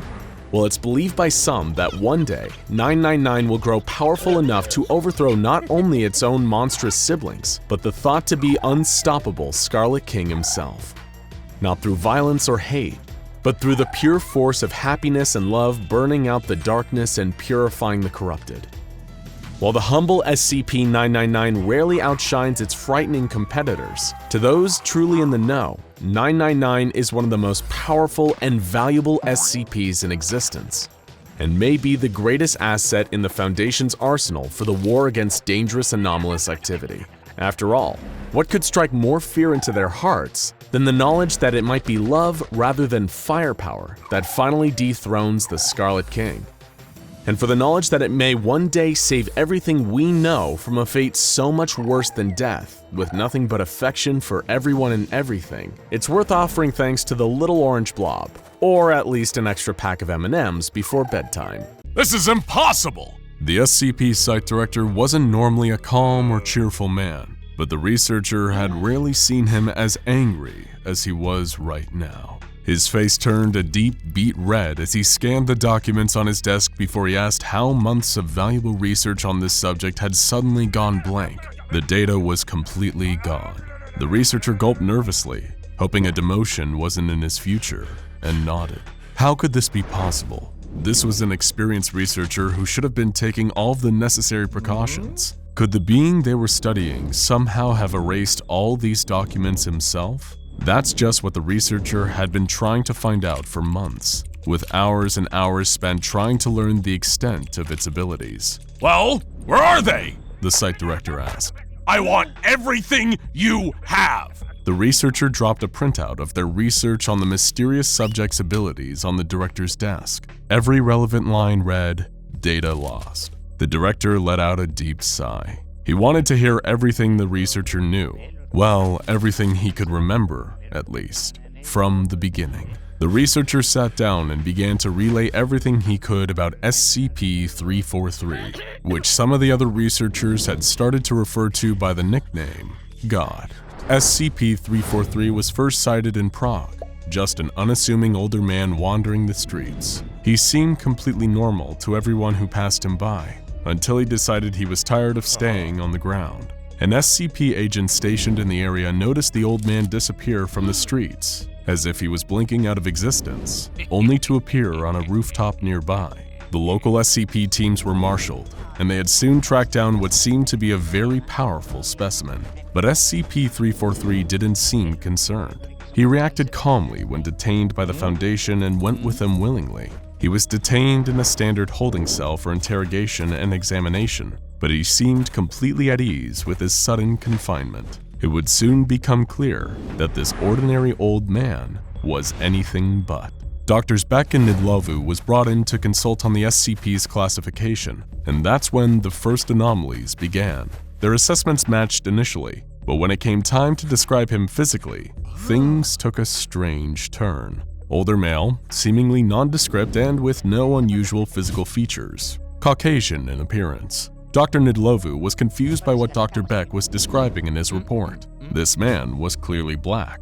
The two doctors quarreled, unable to square their differing perceptions. They decided to bring in a third impartial view to settle it, their fellow researcher Dr. Wan. She didn't take long before coming back with her assessment. Older male, seemingly nondescript and with no unusual physical features, Asian in appearance, possibly Chinese. Whatever SCP-343 was, he seemed to be perceived by each staff member as close in appearance to their own race. But that was only the start of the anomalies surrounding the old man in the holding cell. Dr. Beck started making regular visits to the mysterious man, and in their first interview, he asked the old man who he was and how he came by his abilities. The old man had a simple response. "I created the universe." Dr. Beck stifled a laugh and decided to indulge the old man's delusion. It was a fascinating claim, but could he prove it?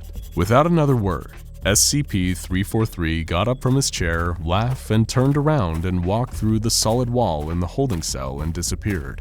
Dr. Beck was about to hit the panic button and marshal the facility's security to find him when the strange man reappeared, walking through the solid wall. The only thing that was different? He was holding a hamburger, which he sat down and enjoyed. The facility quickly went on lockdown, and a full investigation was done into how SCP-343 breached containment. But there was no evidence of any security breach, no failures in containment, and no evidence of any other cells failing.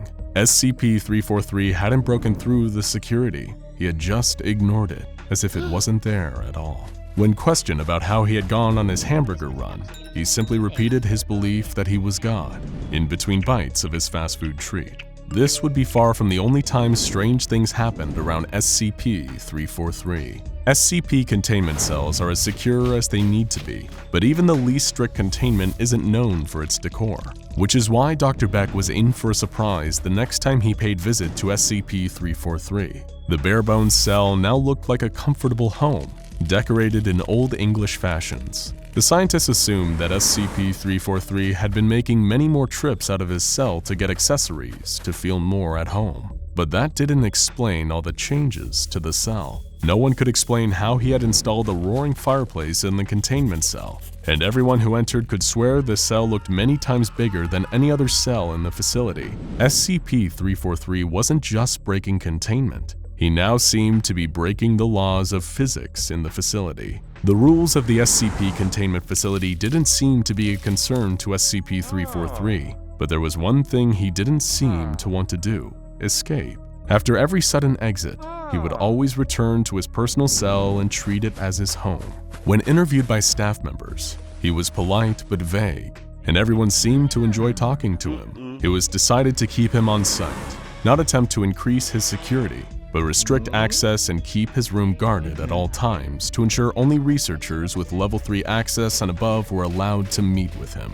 But God works in mysterious ways. Minimal Security Site-17 was one of the least restrictive SCP containment sites, hosting anomalies that could be safely contained and weren't likely to mount violent escapes. But as in every SCP facility, security was still taken seriously, and only those with proper clearance could interact with the subjects. So why did SCP-343 seem impossible to guard? While only level 3 clearance and above were allowed in, the guards assigned to protect the entrance all seemed to fall down on the job.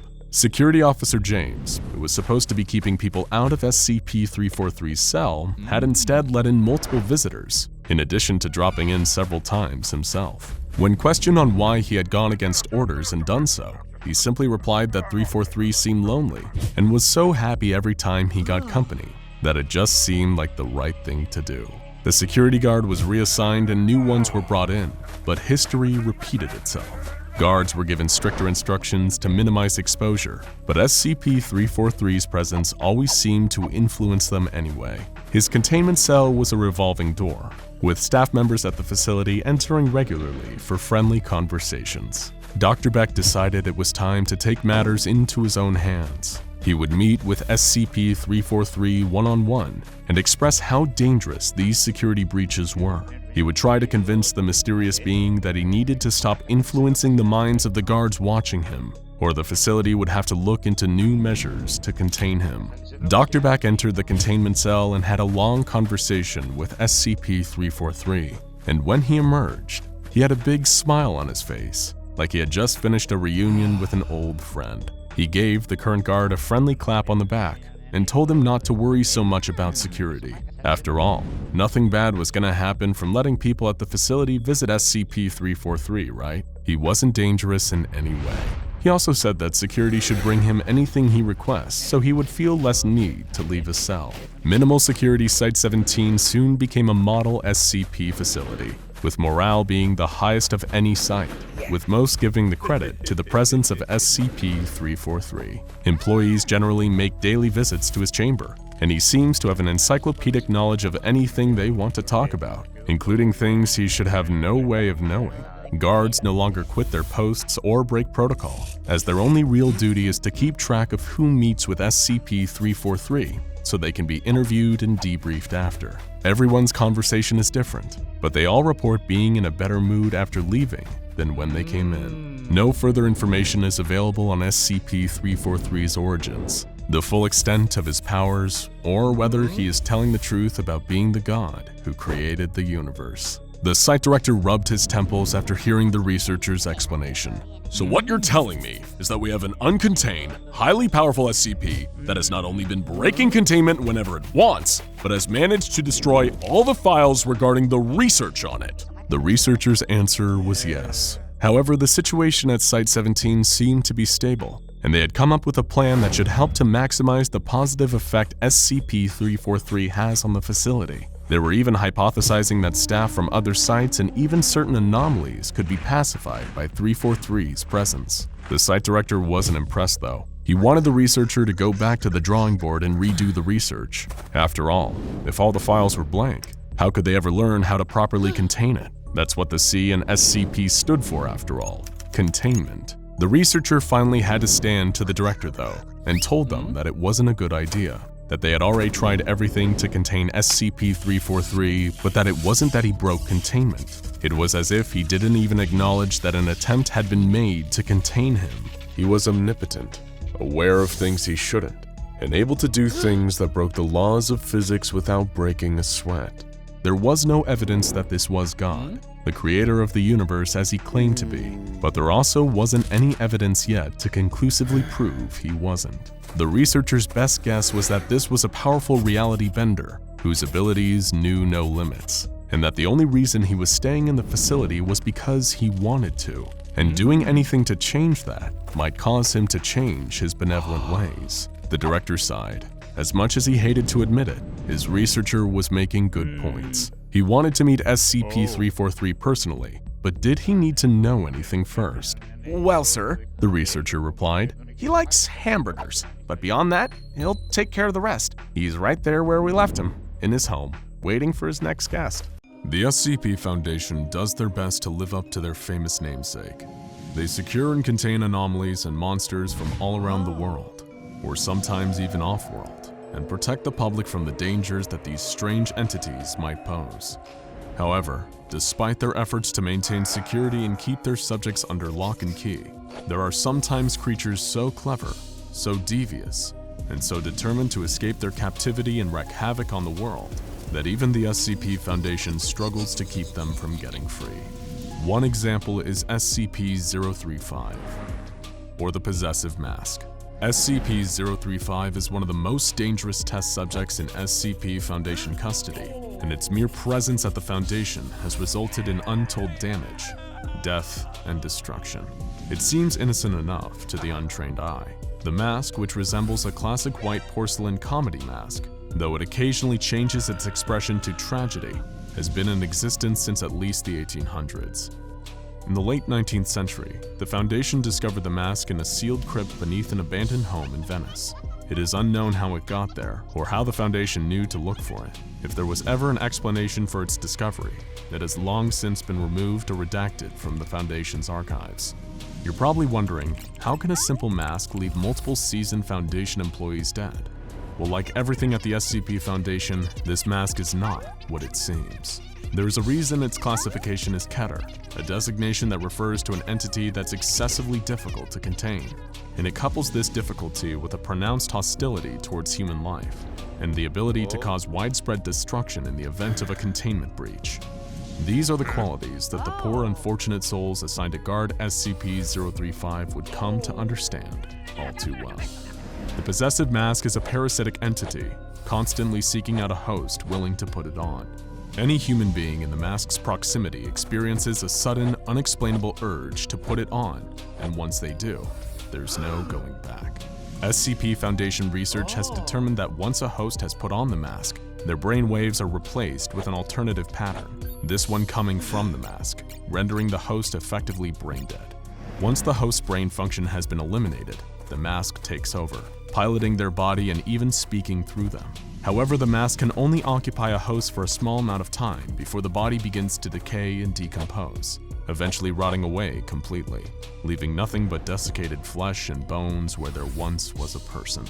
SCP-035 is capable of possessing any humanoid being, whether that's an actual human being or a lifeless humanoid shape. Despite all their research, the SCP Foundation unknowingly gave the mask all the tools and resources it needed to break containment and leave a trail of bodies in its wake. For a time, the mask was given host privileges, meaning that it was purposely allowed to occupy a host in order to speak with the scientists studying it.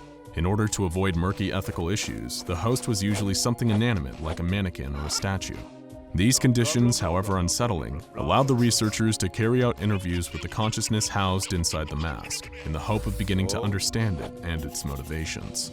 However, SCP-035 lost all access to its host privileges after it almost pulled off an unprecedented, shocking, and nearly catastrophic escape attempt. In its early days at the facility, when it was still allowed host privileges, it was contained in a triple-locked room and monitored by several research personnel. These were experienced researchers who had been with the Foundation for a minimum of 5 years each, an unusually long tenure in such a dangerous and mentally corrosive line of work. These research staff members were thought to be the most capable of handling interactions with the mask and be able to resist its attempts at manipulation. Unfortunately, these assumptions were naive and seriously underestimated the mask's power. Research on the mask indicates that the mask is incredibly intelligent and a skilled manipulator. It has a photographic memory, intelligence that would rank it in the 99th percentile of humans, and the ability to incite dramatic changes in the behavior and people that it talks to. One particularly infamous interview between the entity and an unnamed doctor at the Foundation suggested that the mask may even possess telepathic abilities. The mask was able to give details about the doctor's life that no one else was privy to, including knowledge of an affair that his wife was having. Following the interview, the doctor suffered a psychotic break and committed suicide just 24 hours later. The mask is able to use its superior intelligence, charismatic personality, and mind-reading abilities to get inside the heads of those it speaks with. It will pull out any and all psychological stops to get what it wants, leaving broken minds and spirits in its wake. It was really only a matter of time before it used this skill set to its advantage and attempted to escape its confinement. The day of the escape attempt was like any other. The research staff, a team of 3 intelligent, experienced men, checked into the facility, measured the conditions of the mask's containment unit, and began the process of interviewing the mask like normal. Its motions were slow and looked to require great effort, as its current host was beginning to degrade beyond use. The mask was attached to the blank face of a mannequin, and corrosive black liquid could be seen oozing from its eye and mouth holes.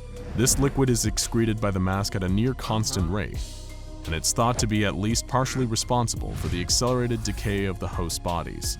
In spite of the entity's unsettling, nightmarish appearance, it was just another day's work for the men assigned to monitor SCP-035, and so they carried on with their daily routine. Everything was going according to plan until one of the men, Dr. Jones, began to behave erratically. He demanded that his fellow scientists leave him alone with the mask for a while and allow him to engage in a private conversation with it. It is unknown what exactly the two spoke about while the other 2 scientists were absent, as the security footage captured had no sound.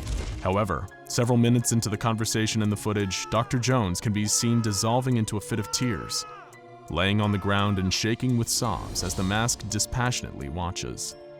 He then climbs onto his knees, begging the mask for something, before he embraces it. He holds the mannequin in his arms for 5 straight minutes, weeping again before they separate. After this disturbing emotional display, Dr. Jones brought the other scientists back into the room with him. What happened next is still uncertain, but there are a few things that we know for sure. The other scientists began to speak with the mask. In later interviews, the other scientists were bordering on incoherent babbling about various traumas from their lives. One repeatedly referred to a drunk driving accident where a dear friend was killed, and he was at fault. Another simply cried out for his mother again and again. Whatever the mask said to them, it was enough to completely destroy their mental health. After the two scientists had been emotionally devastated by the mask, Dr. Jones escalated the situation further. Dr. Jones removed the mask from the decaying mannequin body, and shocking everyone who had later reviewed the security footage, placed it onto his own face. Once the mask was in place, the security footage ends. At the command of the mask, which was now speaking through Dr. Jones, the other two men switched off all security camera monitoring SCP-035's containment facility. The mask, piloting the body of Dr. Jones like a horrible fleshy puppet, made its way through the facility, avoiding detection until it reached the exit doors, where it was finally stopped by a team of over a dozen security guards. Knowing the dangers of touching the mask, all Foundation employees involved in the recontainment of SCP-035 refused to remove it from Dr. Jones' face. Instead, he was placed in the lock room with the mask still on, left alone to be observed over the security cameras until his body had decomposed beyond use. His body paced back and forth in the cell for days, flesh rotting and dropping away only until sinew and bone remained. Only when the bones began to turn black and brittle, crumbling apart into dust, did the body finally stop moving. His family was notified, the mask was carefully removed from what was left of his body, and his remains were destroyed. The other two scientists involved in the SCP-035 escape attempt were terminated, and their files destroyed. After this incident, a few more failed escape attempts, and the acknowledgement of the devastation that could have been caused if the mask had made its way out into the general population, SCP-035 lost its host privileges altogether. Several research staff protested this decision, insisting that there was more to be learned from speaking with the entity, and citing valuable information that it had given about other SCPs. However, the risk was determined to considerably outweigh the potential reward, and the request to reinstate 035's host privileges were denied.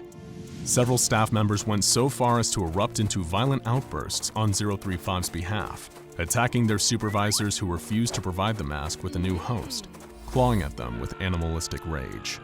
Any staff members that submitted a request to reinstate said privileges were considered a security threat and reassigned to a different SCP, or in some cases, terminated. Any staff member who had direct contact with SCP-035 was also terminated, in order to avoid the risk of any more staff-aided escape attempts. The mask is now kept in a hermetically sealed glass case, and there is a psychologist on call to provide assistance to anyone guarding it, in case of adverse effects on their mental health from the mask's presence. Personnel that work around the mask, even in its current dormant state, experience frequent violent outbursts and a higher rate of suicide. Even without a host, the mask's corrosive effects have spread across its containment facility. The walls of the room have begun to secrete the same black liquid that emanates from the mask, which tests have revealed to be highly contaminated human blood that damages the structural integrity of the walls following prolonged contact. This blood has begun to form patterns on the walls, spelling out words and phrases in Italian, Latin, Greek, and Sanskrit, as well as depicting drawings of ritual sacrifice and mutilation. Staff members also report hearing unintelligible whispering and horrifying high-pitched laughter when in proximity to the mask.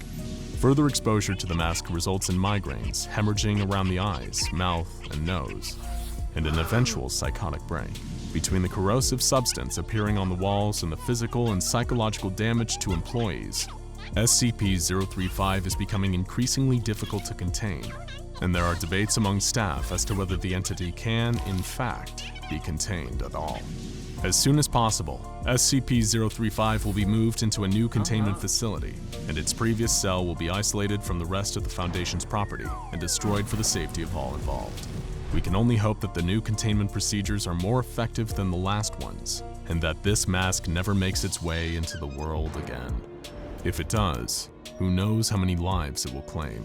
In the meantime, if you ever come across a strange mask and feel a nearly uncontrollable urge to put it on, ignore the whispered pleas to just try it. Ignore the echoing laughter and the sensation of something older and more powerful than you can imagine rummaging through your deepest, darkest, secret thoughts. Turn around and run as fast as you can in the other direction. You'll be glad that you did. The SCP Foundation is no stranger to pure evil. Whether it's a reptile that wants to end all life, a sadistic old man with his own torture dimension, or the personification of death itself lurking beyond a limestone cavern. But what if there was something even worse out there? The embodiment of chaos and cruelty. existing across multiple realities and dimensions. And what if it was coming for us? This is the Scarlet King, believed by many to be the ultimate evil behind much of the trouble the Foundation has faced, and some even speculate that fighting him was the reason the Foundation was created in the first place. But what exactly is the Scarlet King? He's known by many names, almost always including some allusion to the color red, and then a reference to royalty or power.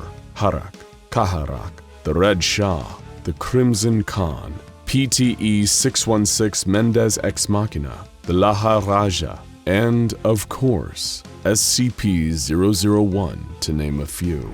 And like many of the Foundation's mysterious enemies, stories about his true nature and origins abound and are often contradictory.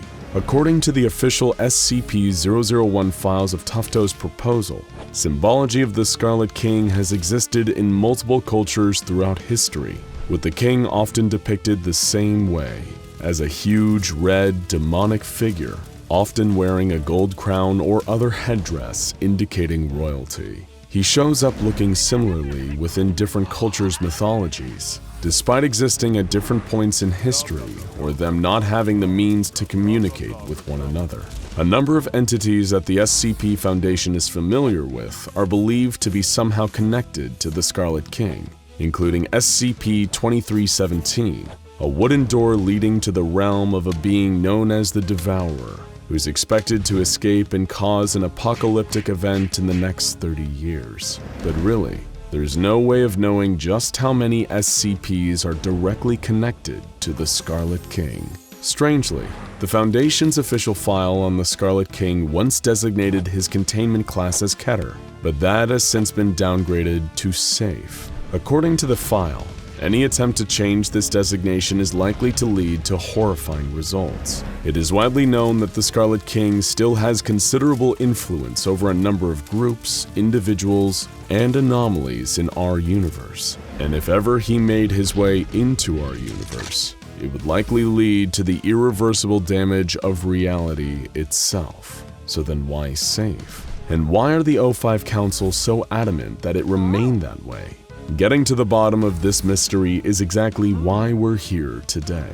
But to fully grasp the true nature of the Scarlet King, we must first understand the man whose life and fate have always been tied to it, Dr. Robert Montauk. If that name feels oddly familiar to you, it's because of its association with one of the Scarlet King's most recent attempts to enter our reality, SCP-231. This SCP, often referred to as the Brides of the Scarlet King, was formed of 7 women. 7, by the way, being an extremely significant number for the king, all kidnapped by the most recent in a long line of the king's devoted cults known as the Children of the Scarlet King.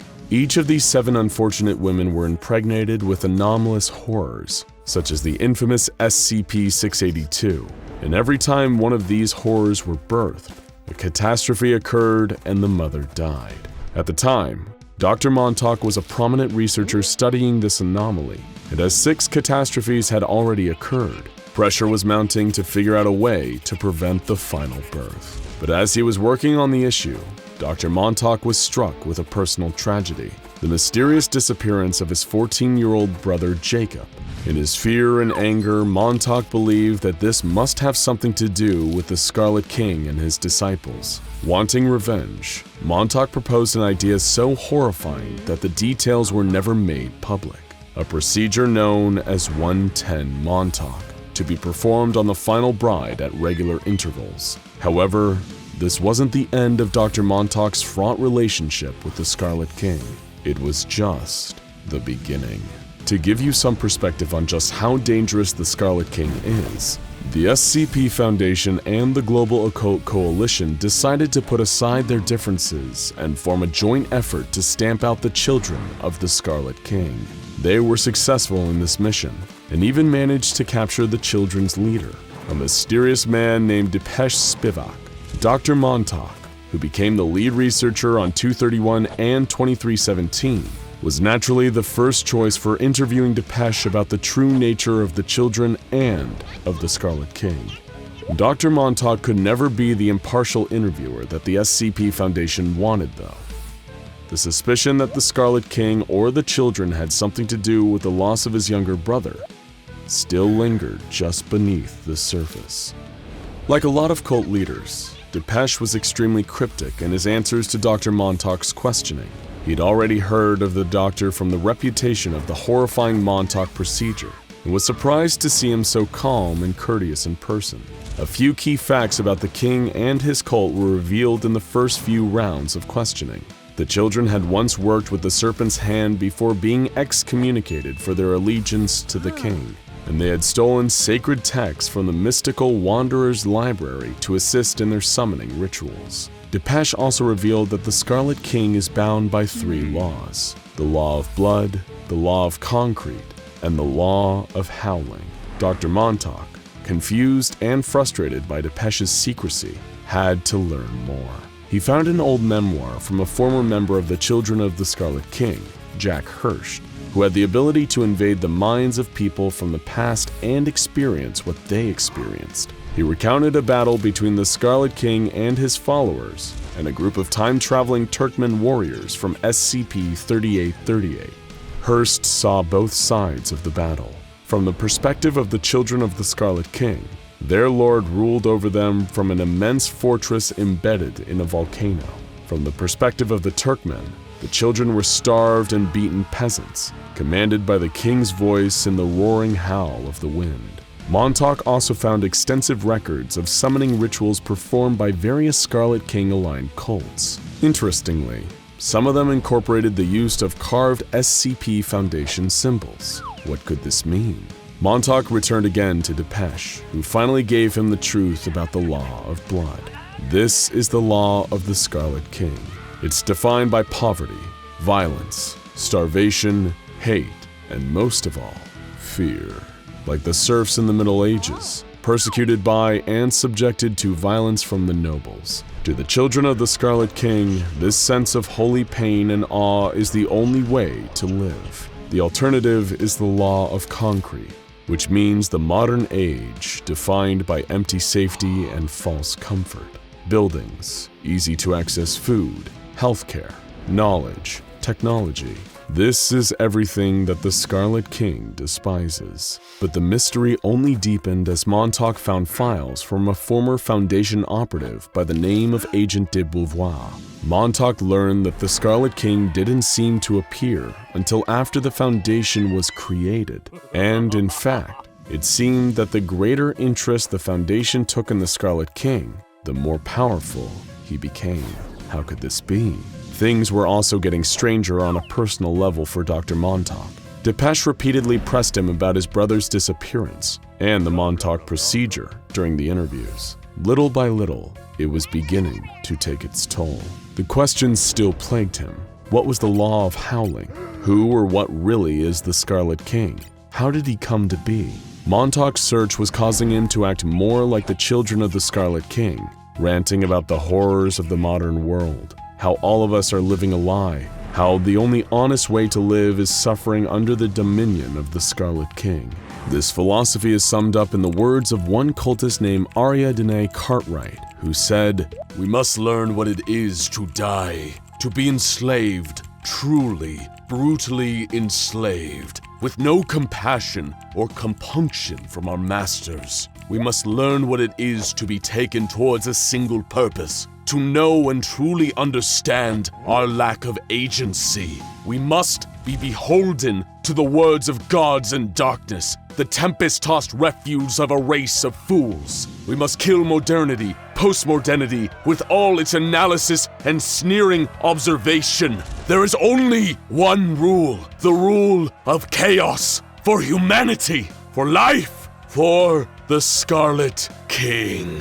Basically, anytime humanity tries to exert control over the world, the Scarlet King gets stronger. Every time they try to understand or organize or categorize their world, the Scarlet King gets stronger. As colonial and imperial powers conquered and invaded lands like India, Africa, and South America, and subjugated their beliefs under Western ideas, the Scarlet King grew stronger. Montauk was beginning to truly understand the power of his enemy here. And even worse, he was starting to understand his part in it. Montauk, slowly being driven mad by the knowledge he was gaining, realized that the Scarlet King's greatest enemy, the SCP Foundation, was also its greatest asset. Every time they tried to understand the monster, to give him some kind of comprehensible form, they only made him more powerful. Just in time with Montauk's new revelation, a red crack appeared in the wall of Depeche Spivak's containment cell, a portal to the realm of the Scarlet King. Foundation staff found they were unable to enter the cell, and Depeche demanded a final interview with Montauk. With no other options, the Foundation relented. In their very last conversation, Depeche congratulated Montauk for finally understanding what he was dealing with. The Scarlet King, Depeche told him, is an idea, a concept. He is a being given power through the conflict between the old and the new. This is the law of the Howling. The Scarlet King's endless rage at the direction the world and humanity has taken. The King, according to Depeche, hated the Foundation's belief that science and rationality was the true path to progress. The King saw this as little more than petty arrogance. The reason Montauk's procedure on the final bride of the Scarlet King was so effective was because it wasn't born out of science. It was born out of hate, pain, the desire for revenge, and in the Scarlet King's realm, that would be all there is. Unless our world, and especially the Foundation, changed its course, the Scarlet King's rise to absolute power would be inevitable. Montauk, his mind practically gone, asked one last question. Did the children or the Scarlet King take his brother, Jacob? When Depeche told him the answer, no. And in response, Montauk shot him dead, finally bringing an end to the children of the Scarlet King. In light of his new revelations, Montauk begged the O5 Council to change their ways in order to avoid letting the Scarlet King break into our reality. They refused, saying Montauk's ideas were too radical. But they knew they couldn't just ignore the threat posed by the Scarlet King. They would have to take some steps. And so the O5 Council of the SCP Foundation, the most powerful and secretive group in the entire world, in order to prevent the most dangerous threat that humanity has ever known from breaking into our reality and enslaving all the people of the world, finally did something.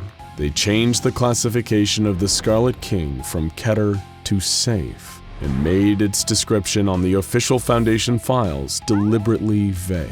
The O5 Council thinks this will be enough to stop the Scarlet King's power from continuing to grow, but Montauk knew it wasn't enough. He had seen the truth, and he couldn't unsee it. While the Foundation was going on as normal, Montauk grew to despise them. He knew the Scarlet King was coming. He knew that he couldn't be stopped, and that our whole reality was little more than sitting ducks. Dr. Robert Montauk is no longer a researcher for the SCP Foundation.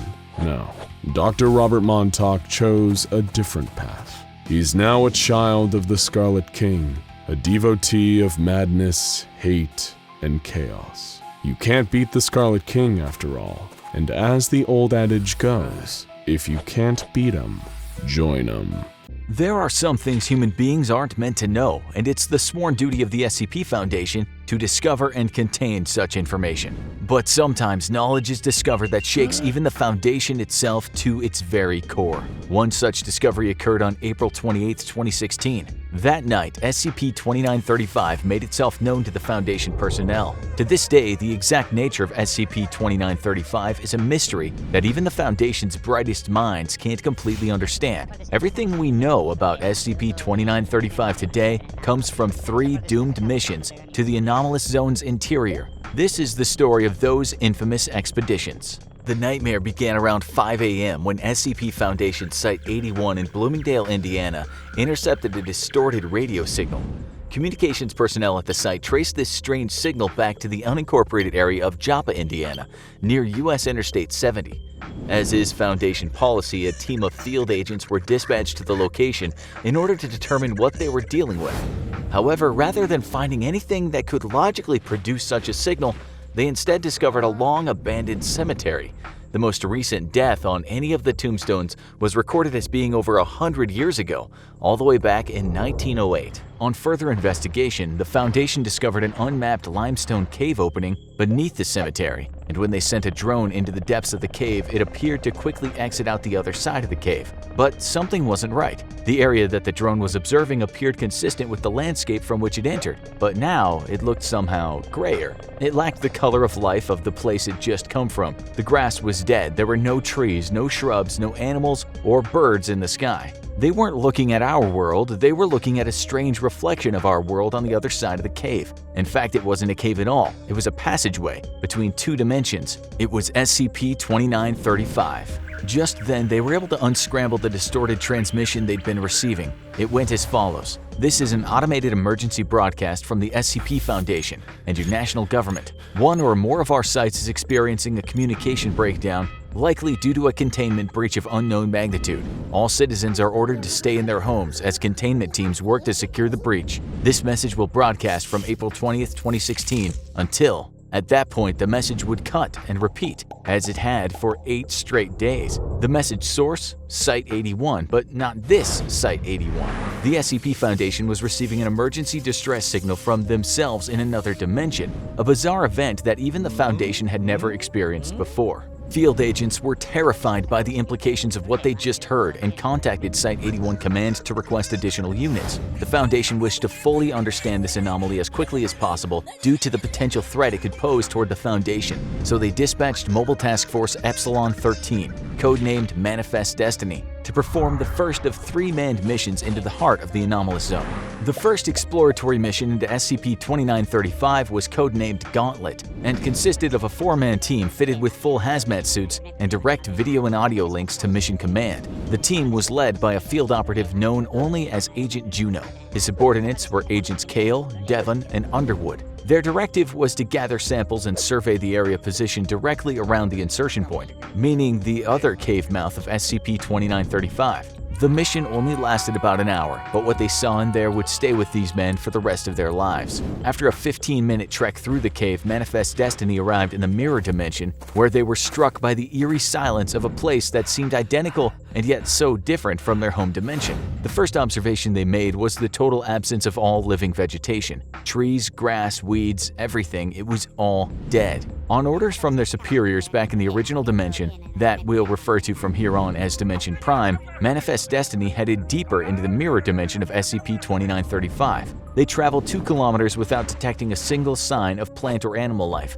not even insects. Eventually, they came upon a farmhouse with 2 cars parked outside. With authorization from Command, Manifest Destiny breached the house and headed inside. Agent Kale confirmed that there was still power flowing to the building as the lighting appeared to work just fine, but they came upon a horrifying discovery in the house's dining room. 3 adult corpses, 2 female, 1 male, were seated at the table. A 4th corpse, that of a male child, was sprawled out on the ground nearby. As if the death of what looked to be an entire family wasn't awful enough, the Manifest Destiny team noticed a number of other alarming details. There were no signs of decomposition on the bodies, nor did there appear to be any obvious cause of death. The family's last meal was still on the table: chicken, mashed potatoes, and green beans. While the food looked cold and stale, there was no evidence of rot or spoiling. The team found an open newspaper dated April 19, 2016, illustrating that the family may have died a full 8 days before the discovery. In Dimension Prime, decay would already be very well underway by that point, yet here there wasn't even a smell. Instead, everything was just covered in a thin layer of dust.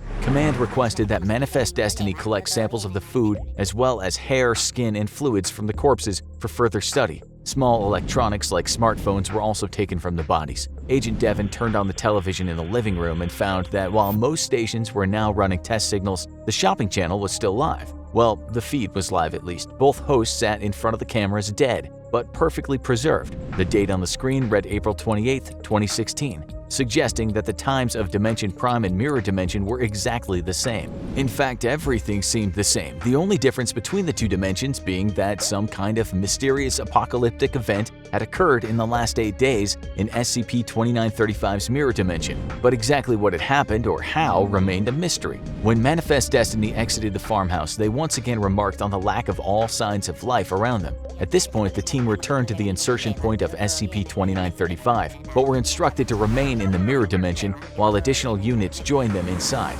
Manifest Destiny swelled to 16 members, with the notable addition of Agent Roy as the new commanding field officer. The team split into 2 groups of 8, and Agent Roy and his men infiltrated the Mirror Dimension Site-81, while Agent Juno's detachment attempted to access the base's off-site deep storage servers. This second expedition was codenamed Overland, and led the Foundation's field agents even deeper into the terrifying mystery of SCP-2935. Accessing the site was easy for Roy's detachment. It seemed there were relatively few cars on the road at the time of the mysterious extinction event. In the distance, fire still smoldered in the wreckage of planes that looked to have just dropped out of the sky. Agent Roy and his team, like all SCP Foundation personnel, were fitted with vitals trackers, and they assumed that the distress signal that started this whole thing could have been triggered by the deaths of every member of the Foundation at once in the Mirror Universe. Once inside Site-81, they realized that the assumption was probably right. Going door to door in the administrative wing, they found the perfectly preserved corpses of everyone they knew to be stationed there in Dimension Prime.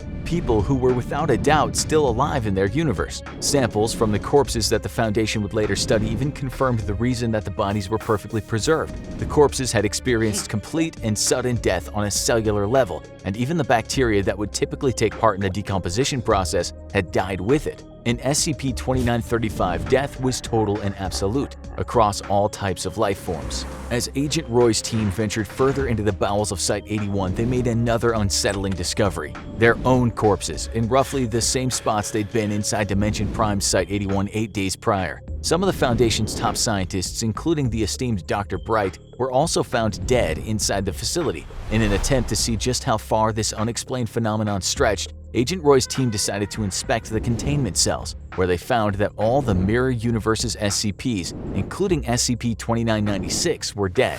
In his desperation to find some kind of exception to the extinction event, Agent Roy revealed a terrifying secret to the rest of his team. SCP-682, the immortal misanthropic lizard and one of the deadliest creatures known to the SCP Foundation, was contained at this very facility right below them. Could it have something to do with what was going on here? They descended into the containment facility to discover an even more unsettling truth. SCP-682, the unkillable anomaly, floated dead in its tank. Death truly made no exceptions within SCP-2935. Agent Roy's team left the site and rendezvoused with Agent Juno's team to send their research back to Dimension Prime using automated drones. Both teams remained in the Mirror Dimension for another manned operation codenamed 19. They had no idea it would be their final mission. As they descended deeper into the facility, passing more dead SCPs, they discovered one final clue. Based on the activity of the Foundation servers, the event occurred at roughly 3 a.m. While underground in SCP-2935 Site-81, the team accidentally activated the base's on-site nuclear weapon, a failsafe meant to be detonated in the case of an emergency containment breach. Due to the base's failsafe protocols, every member of the Manifest Destiny team was locked and sealed inside Site-81. They, along with everything else, were incinerated in the nuclear blast. Once again, the mirror universe inside of SCP-2935 was lifeless. But that isn't where it ends. When the automated drones returned out of the SCP-2935 cave to the field operations in Dimension Prime, they were in for their own horrifying discovery. None of the footage or information gathered from SCP-2935 illuminated how or why the extinction event occurred. Everyone and everything simply dropped dead at the exact same moment. Nobody was aware, nobody was prepared. Death came suddenly and silently, and none were spared. All the Foundation on Dimension Prime were left with was a message from one of the agents from Manifest Destiny, Agent Keller. His final message was, "I don't have any answers. I don't think there are any. I'll do this one thing and hope that fixes it. Seal it shut. You've got to lock it in here with us. I'm sorry." The Foundation were at first confused by this until they discovered a final encrypted audio log buried in the files recovered from the Mirror Universe's Site-81. It was a message from Keller himself, but not the Keller from Universe Prime. In this message, Keller described the Foundation in the Mirror Universe receiving the exact same distorted transmission that they did a few days earlier from a cave in Joppa. When he and the others were dispatched inside, they discovered the same lifeless post-extinction event world that was now so familiar familiar to the Foundation command. But there was a key difference. This wasn't the mirror dimension they'd just been studying, but a third, entirely different dimension. In his haunting final words, Mirror Dimension Keller admits that whatever caused the event in that third dimension, an entity in that mirror dimension Keller believed this was the specter of death itself and had followed him back into his world, and history had repeated itself. SCP-2935 was the passageway through which absolute death could pass from dimension to dimension, and our dimension was the next in line. The deaths of Manifest Destiny may have saved our entire universe, as anyone passing back through the cave had the potential to bring death itself back with them. The Foundation decided in the end to follow Keller's advice. They sealed the entrance to SCP-2935 with concrete and now kept it under constant watch, since what waits behind the barrier is an entity even they have no power to stop if it ever got through. After all, it had killed them all before, or at least another version of them. What's one more dimension on the pile? Why, it may now just seem like a simple slab of concrete under an abandoned cemetery. This is why SCP-2935 might be the most dangerous SCP of all. A month ago, Dr. Robert Maxwell was a senior researcher working at the facility, but a tragic mistake had cost the lives of several of his co-researchers. Now he was being led down a bleak hallway in Armed Biocontainment Area 14, a rifle-wielding guard flanking him on either side. The once rising researcher had a very different title now, D-8724. He had been made a D-class personnel, a death sentence. However, as the guards led him to his possible demise, he wasn't dressed in the typical D-class orange jumpsuit. No, he was dressed in frilly Rococo dining wear more typical of 18th century France. If anything, Dr. Maxwell looked like he was on his way to meet royalty, and in a sense, he was. The former researcher had begged for any other assignment, but the site director insisted on committing Dr. Maxwell to tea time with SCP-082. He'd always been the talkative type, so the two would make a perfect pairing. And if the creature found him sufficiently amusing, then Maxwell might even leave the containment cell alive. He had heard legends of the giant creature they called the Cannibal. Maxwell hoped they were just stories. Dr. Maxwell was pushed by the guards into a large, luxuriously appointed room, and the doors were locked behind him. He felt like a child, surrounded by freakishly large furniture and 10-foot-high ceilings. The fog of obnoxious floral perfumes couldn't fully cover up the pervasive smell of death that lingered in the cavernous halls of 082's palace. Thanks to an elaborate ruse conducted by the Foundation, SCP-082 believed he was the King of France, and that his containment cell was a palace where he remained for his own safety. The creature's continued good behavior and everyone else's safety relied on visitors keeping up that lie. Maxwell had never worked in this area of the facility, so a lot of the standard procedures were new to him. Still, his superior had given him a clear directive: talk to the monster, communicate with him, be cordial and friendly. See if you can find out more about his mysterious past. And most importantly, if you want to survive, don't annoy him. The down-on-his-luck scientist gulped inside, trying to steady his nerves in this oversized fake French palace. He just kept thinking, surely he can't be that big. He almost talked himself into believing that the accounts of the creature were just that, tall tales, until a huge figure began lumbering into the main chamber. It was him, SCP-082, also known as Fernand the Cannibal. SCP-082 was an 8-foot-tall hulking monster, built sturdier than the castles it likes to imagine are its true home. Swollen, bloated, and grossly out of proportion, the creature clocks in at over 700 pounds, most of which is pure muscle that's almost impossible to pierce with conventional weaponry. SCP-082 stopped just feet away and stared at Dr. Maxwell with its beady, sunken-in eyes like a hungry rat. Just the sight of it struck terror into Dr. Maxwell's heart, but he didn't dare show his fear. Instead, he remembered his brief training, bowing politely and forcing a smile, referring to the creature as Your Highness, and profusely thanking it for granting him an audience. The monster continued staring without saying anything, and then gave a wide, lockjawed grin, showing off its huge teeth. It did everything through gritted teeth, except eat and sing. Dr. Maxwell hoped he wouldn't be a part of either activity. Fernand gave a low, booming chuckle. He thanked Dr. Maxwell for coming to give him some company and invited him to come further inside and take a seat, adding, with a sly wink, that he won't bite. The monster complained that he so rarely gets visitors to the palace these days, but he omitted the fact that the main reason for this was his tendency to devour them. Maxwell nodded and followed the giant deeper into its oversized abode. He couldn't help but notice that the monster's arms looked like huge, fleshy punching bags.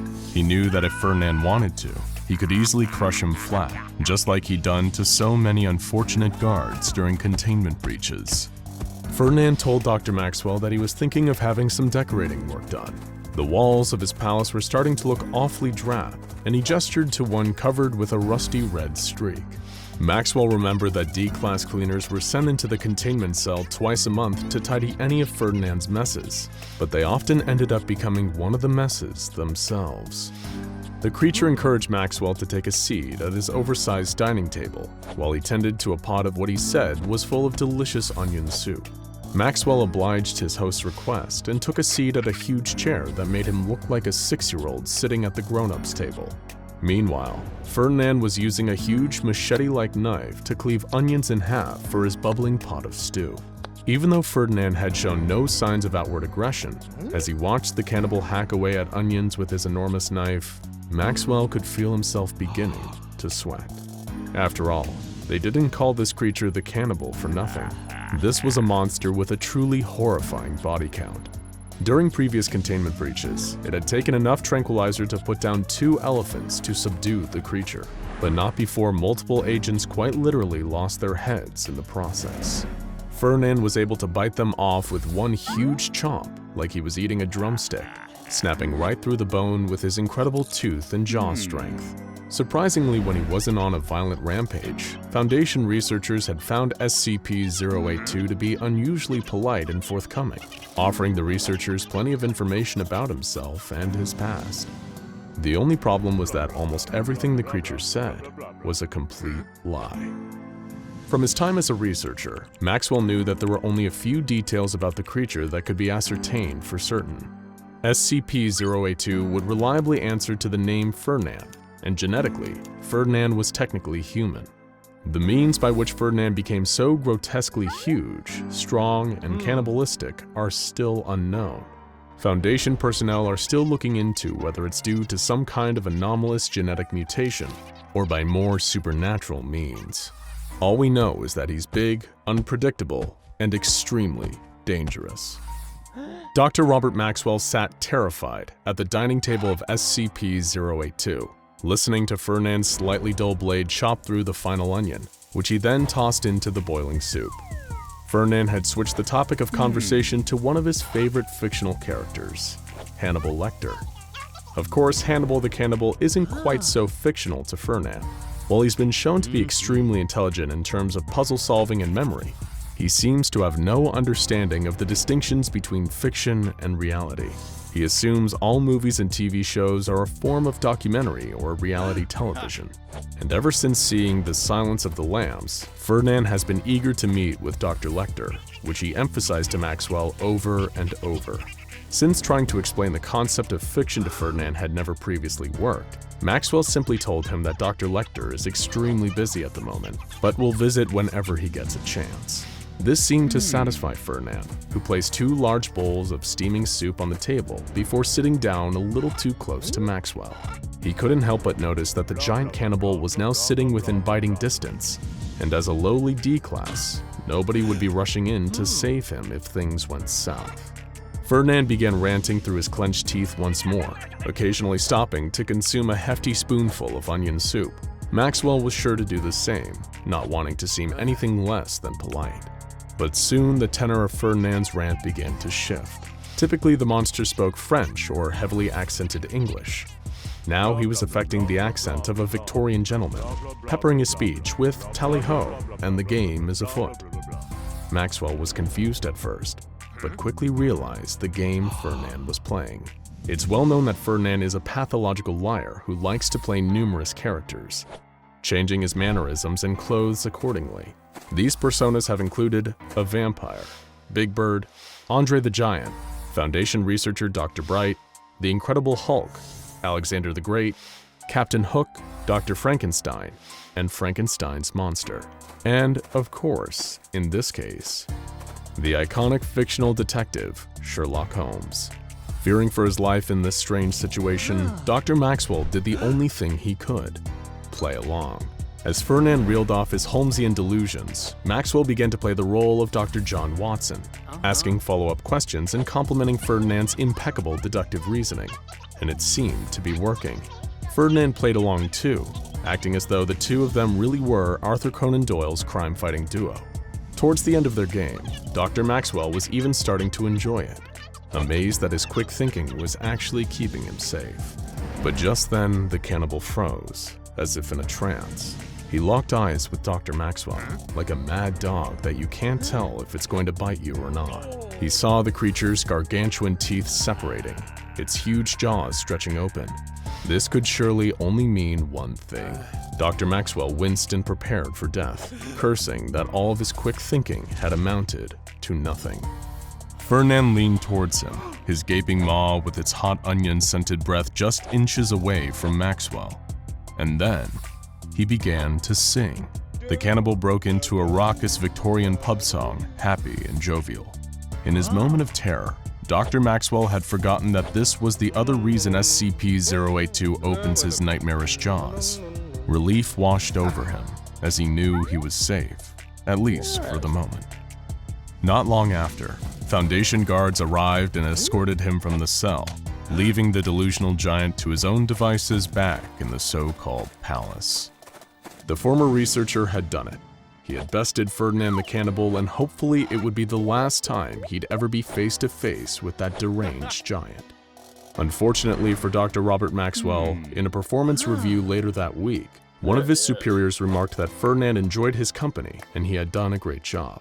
Such a good job, in fact, that Fernand insisted he have Dr. Maxwell for dinner, or any other meal for that matter, sometime very soon. The first thing that tips the Foundation off to SCP-087's presence were the reports of numerous unexplained disappearances on campus. There were plenty of rumors about what might be behind them, but field agents suspected that the true source of the vanishing would be something beyond civilian imagination. All anyone knew for sure was that everyone who had gone missing was last seen in a certain administrative building on the university grounds, and that the disappearances only seemed to happen when the elevator was out. The campus was soon flooded with Foundation agents, creating a barrier around the administrative building and the presumed habitat of SCP-087. Nobody else could get in, and hopefully whatever was inside couldn't get out. One of the Foundation's lead scientists was flown in to consult on the investigation. What could have been behind those students disappearing? The doctor's preliminary interviews with university staff who worked in the building yielded some interesting details. Strange noises, like banging and even a faint, shrill crying, would be heard from a door that led to a no longer used stairway in hallway 3B. Staff in the building had no reason to ever take these stairs, especially considering how many of them reported a strange sense of unease when just standing outside the dorm. The only reason someone might take those stairs is due to elevator malfunctions. In that instant, the doctor had put it all together. The staff they interviewed had their memory wiped with amnestics, special chemicals used by the Foundation with the power to delete human memories. The Foundation only used them for staff or civilians who had confirmed contact with an SCP, and the doctor knew that they had a live one on their hands. The staircase. There was something terribly wrong with that staircase, and it was the SCP Foundation's job to find out what, before it made anybody else disappear. This is the story of SCP-087, otherwise known as the Endless Staircase, and the 3 doomed journeys down into its murky depths. The doctor was more than eager to begin research into the staircase and its frightening, anomalous properties. After all, you don't claw your way up to being one of the Foundation's key researchers without being brave, and perhaps just a little bit deranged. As was standard, once a perimeter was secured around the staircase, the good doctor requested a selection of D-Class personnel for testing. For those not in the know, D-Class is the Foundation's polite way of saying cannon fodder. The doctor was sent 3 D-Class prisoners for use in his investigation of SCP-087. The first, D8432, was, according to official documentation on the incident, a 43-year-old male of average build and appearance and unremarkable psychological background. This man once worked for the Foundation in a more official capacity, but he was given the often deadly demotion to D-Class due to a dangerous mistake handling SCP-682 that led to the deaths of several other agents. Now, it looked like it would be his turn.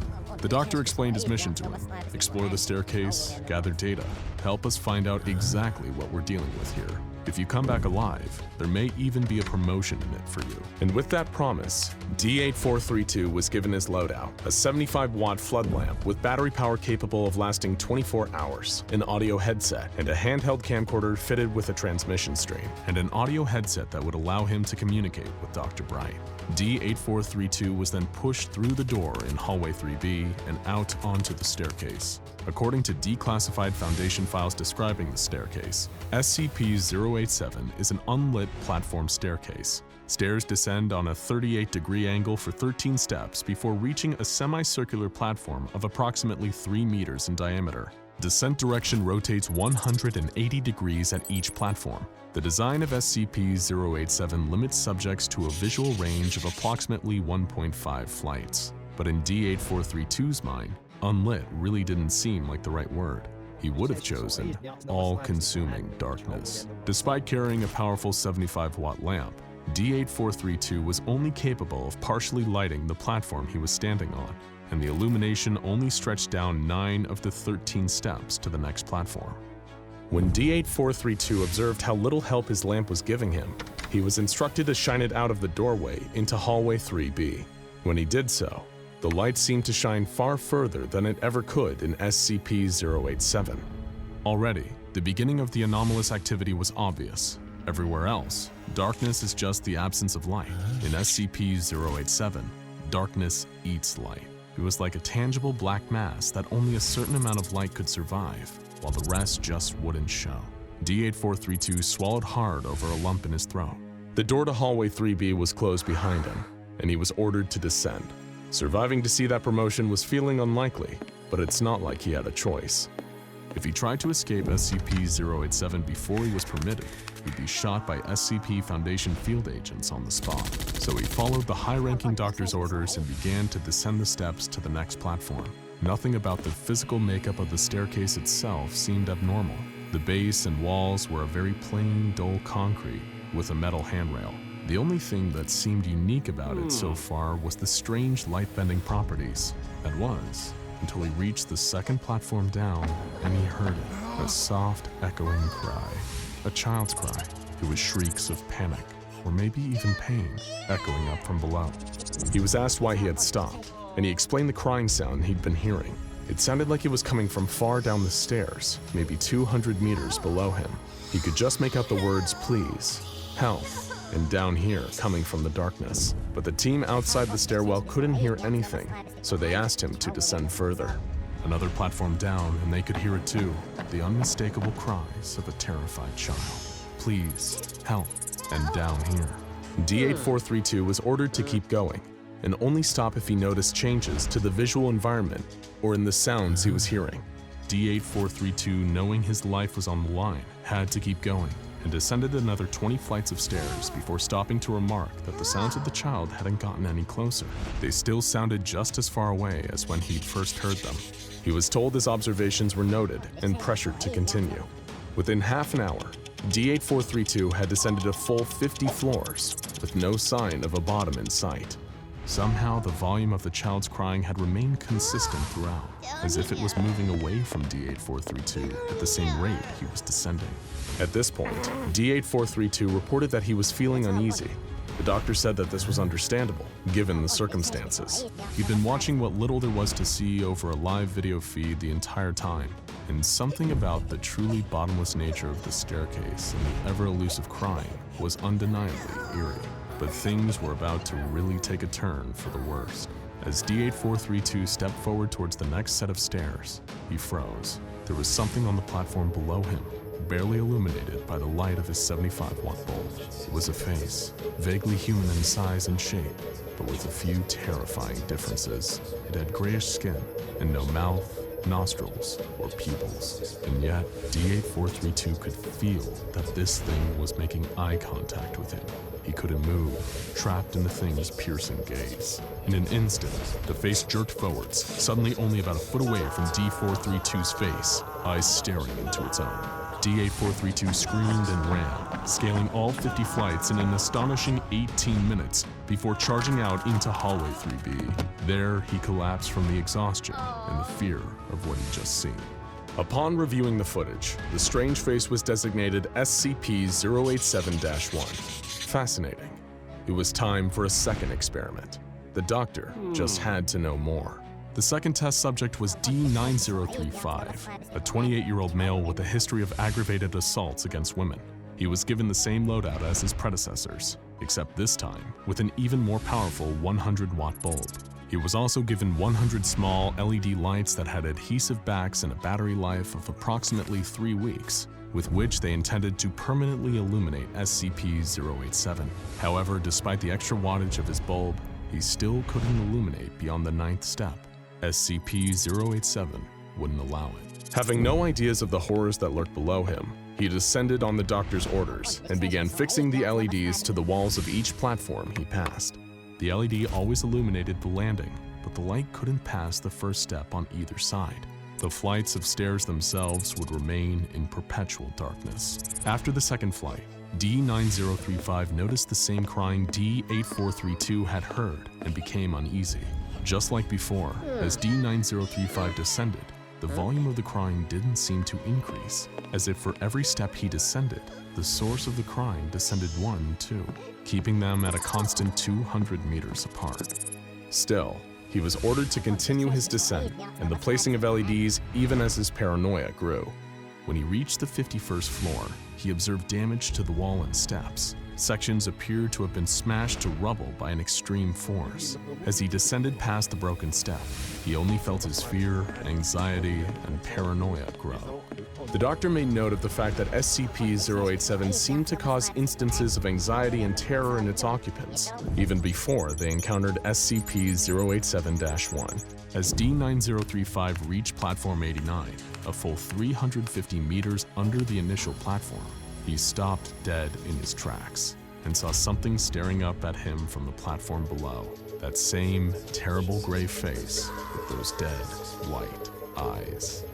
He was encouraged to stay calm and try to get better footage of the face, but it charged for him, and D9035 ran for his life. He ascended the staircase at a staggering pace, even passing out from exhaustion and remaining motionless for 14 minutes halfway.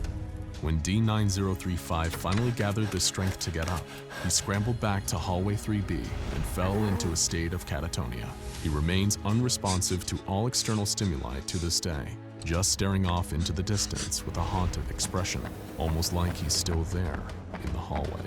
The doctor wanted to conduct one more test before he ordered SCP-087 shut off from the world forever. And it was the most terrifying of all. The final subject was D9884, a 23-year-old woman with a history of depression and use of excessive force. The doctor had hoped that D9884 would travel the deepest yet, and so he gave her the additional supplies of a backpack containing 3.75 liters of water, 15 nutrient bars, and 1 thermal blanket. As far as the Foundation was concerned, she was in this for the long haul. But none of them had any idea quite how right they were. When D9884 entered SCP-087, all the lights from the previous expedition had disappeared. Still, she was ordered to go deeper. She heard the crying of the mysterious child, if it was even a child at all, and again she was ordered to go deeper. At the 496th landing, even as D9884 seemed to slip into a state of mortal terror, once again she was ordered to go even deeper. Every moment, he was hoping to get a better look at the face of SCP-087-1, and when D9884 finally broke and fled back upstairs, he did. The face appeared, but this time, it was mere inches behind her, staring directly into the camera with its blank eyes, startling even this veteran of the supernatural. The face appearing caused D9884 to panic and flee, but instead of going back up the stairs to safety, she went deeper down the staircase in an attempt to escape it, deeper and deeper and deeper, until her video feed cut out. D9884 was never seen again. In the aftermath of the tests, the SCP was classified as Euclid. It may have been dangerous, but at least it was easy to contain. The door to hallway 3B was replaced with one made out of reinforced steel with an electro-release lock mechanism. It has been disguised to resemble a janitorial closet consistent with the rest of the building. The lock won't release unless a classified number of electrical volts are applied, while the key is turned counterclockwise. And after a few inches of foam insulation were applied to the inner side of the door, staff at the building never again reported hearing strange noises. As for the fates of those lost within the endless turning flights and platforms of SCP-087, we may never know, but one can only assume it isn't pleasant. A tangled mass of yarn and ribbon sounds more like what you'd find in the back room of a craft store or a forgotten closet than a mysterious creature worthy of investigation. And yet that's exactly what SCP-066 appeared to be, or at least it did at first glance. But the SCP Foundation doesn't contain and study just anything, and there was, and still is, something incredibly strange just below the surface of SCP-066, also known as Eric's Toy. At first, Eric's Toy seemed to be completely harmless and even helpful, a knot of string that produced strange but harmless items and effects. But the Foundation soon discovered a dark side to SCP-066. While it may be referred to as a toy, this is no mere plaything. SCP-066 weighs only about 1 kilogram and appears to be a braided bunch of yarn and ribbon. Though there is no apparent musical capability within the strands of yarn and ribbon themselves, music can be produced by moving individual strands one at a time. When it was first being studied, this SCP was composed of multicolored strings and ribbons, but it has since undergone a transformation and now presents an appearance somewhat different from its initial description. The strands of yarn and ribbon can be used to play the notes of a diatonic scale, C, D, E, F, G, A, B, though the research has not been able to determine just how SCP-066 produces music, or any sound at all. SCP-066 was thought to be completely benign at first and was classified as safe, but following an incident known as Incident 066-2, its classification was adjusted to a subcategory of Euclid, Euclid Impetus. Euclid is a classification given to SCPs that are more difficult to contain than those classified as safe. Impetus in Latin means attack, and specifies that SCP-066 is not only Euclid class, but on the more aggressive side. While 066 is not always aggressive towards humans, the events of Incident 066-2 prove that it is highly unpredictable and should not be provoked. Like many SCPs, it proved that underestimating its capabilities can be a dangerous mistake. Before the incident, SCP-066 displayed only charming, if unusual, behavior. Various researchers spent their time playing random assortment of notes using its strings, curious about what would happen, and determined to record anything this unusual ball of string had to offer. They did not yet know that the creature was capable of any hostility, and went about their work with a lighthearted, carefree spirit. After playing an improvised 6-note melody with the strands, a researcher was thrilled to find that SCP-066 was capable of shapeshifting. Its appearance changed to resemble a small calico kitten for 17 minutes. The kitten was incredibly friendly, rubbing its head against the researcher's gloved hand and purring loudly. Ironically enough, the kitten also spent time playing with a piece of string. After the 17 minutes were up, the kitten transformed back into SCP-066's original form. A few days later, another researcher played a different melody on the strands and was surprised to find that, when they stopped, the music continued on its own. The sound of an acoustic guitar kicked in, accompanied by vocals with no visible source for either sound. The SCP then played a 4-minute song with lyrics warning against the use of sharp objects without the supervision of a parent, especially scissors. After the song ended, the SCP was silent for the rest of the day. The following week, a research assistant used the strands of SCP-066 to play the opening notes of Happy Birthday, and a chocolate cupcake with a lit birthday candle appeared from within the braided strings. Against the warning of his peers, the assistant ate the cupcake. In response, the SCP played the rest of Happy Birthday, and the assistant suffered no adverse effects from the cupcake. All of this fun was brought to a swift end when one scientist suggested that a portion of SCP-066's yarn body be cut off and removed so that the specimen could be tested. On April 18, 2008, the event that would become known as Incident 066-2 took place. A young man known only as D-066-4437, or D, was assigned to the task. Naturally, he was a member of the highly disposable D-class personnel. But D was grateful for the opportunity, as most experiments of a similar nature involved quite a bit more obvious risk. It was a simple enough job. Take a pair of scissors, snip off some yarn, and bring it back to the lab for further study. It was hardly on the level of supervising 173, or being 682's latest chew toy. He entered the containment room, where SCP-066 was lying dormant and still, and approached it with scissors. He grabbed a small handful of string and started to cut. As soon as the scissors began to cut through the fabric, the SCP rolled out of his grasp. It came to a stop 1 meter away, where it started to make a high-pitched squeaking sound resembling the cry of a frightened rabbit. Unsure what to do and unprepared for this scenario, D approached the entity again. He snagged another fistful of yarn and cut, only for 066 to curl into a ball and roll away from him again, even faster this time. Once it was safely on the other side of the room and away from the scissors, it stopped moving. Only this time, it didn't squeak. Instead, for the very first time since its containment, it spoke in a deep, uncannily human voice and asked, "Are you Eric?" After recovering from his initial shock at hearing a voice come out of a massive string, D responded, "No, I'm not."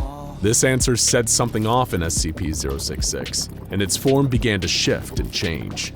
The string wriggled around on the floor, unbraiding and wrapping around itself into a mound. The colors, previously a rainbow of shades, shifted until every strand was a blood red. Much to D's horror, the transformation was not yet complete. Small bumps began to emerge from the spaces between the strands of yarn, popping out all over the bright red mass. If that wasn't terrifying enough, suddenly all together as one, they blinked open, revealing themselves to be over a dozen small eyes. Every single eye was focused at D, studying him, staring him down. SCP-066 then began to produce loud, abrupt, dissonant notes like someone banging on the keys of a piano. D had seen enough. He abandoned his task and fled the containment room.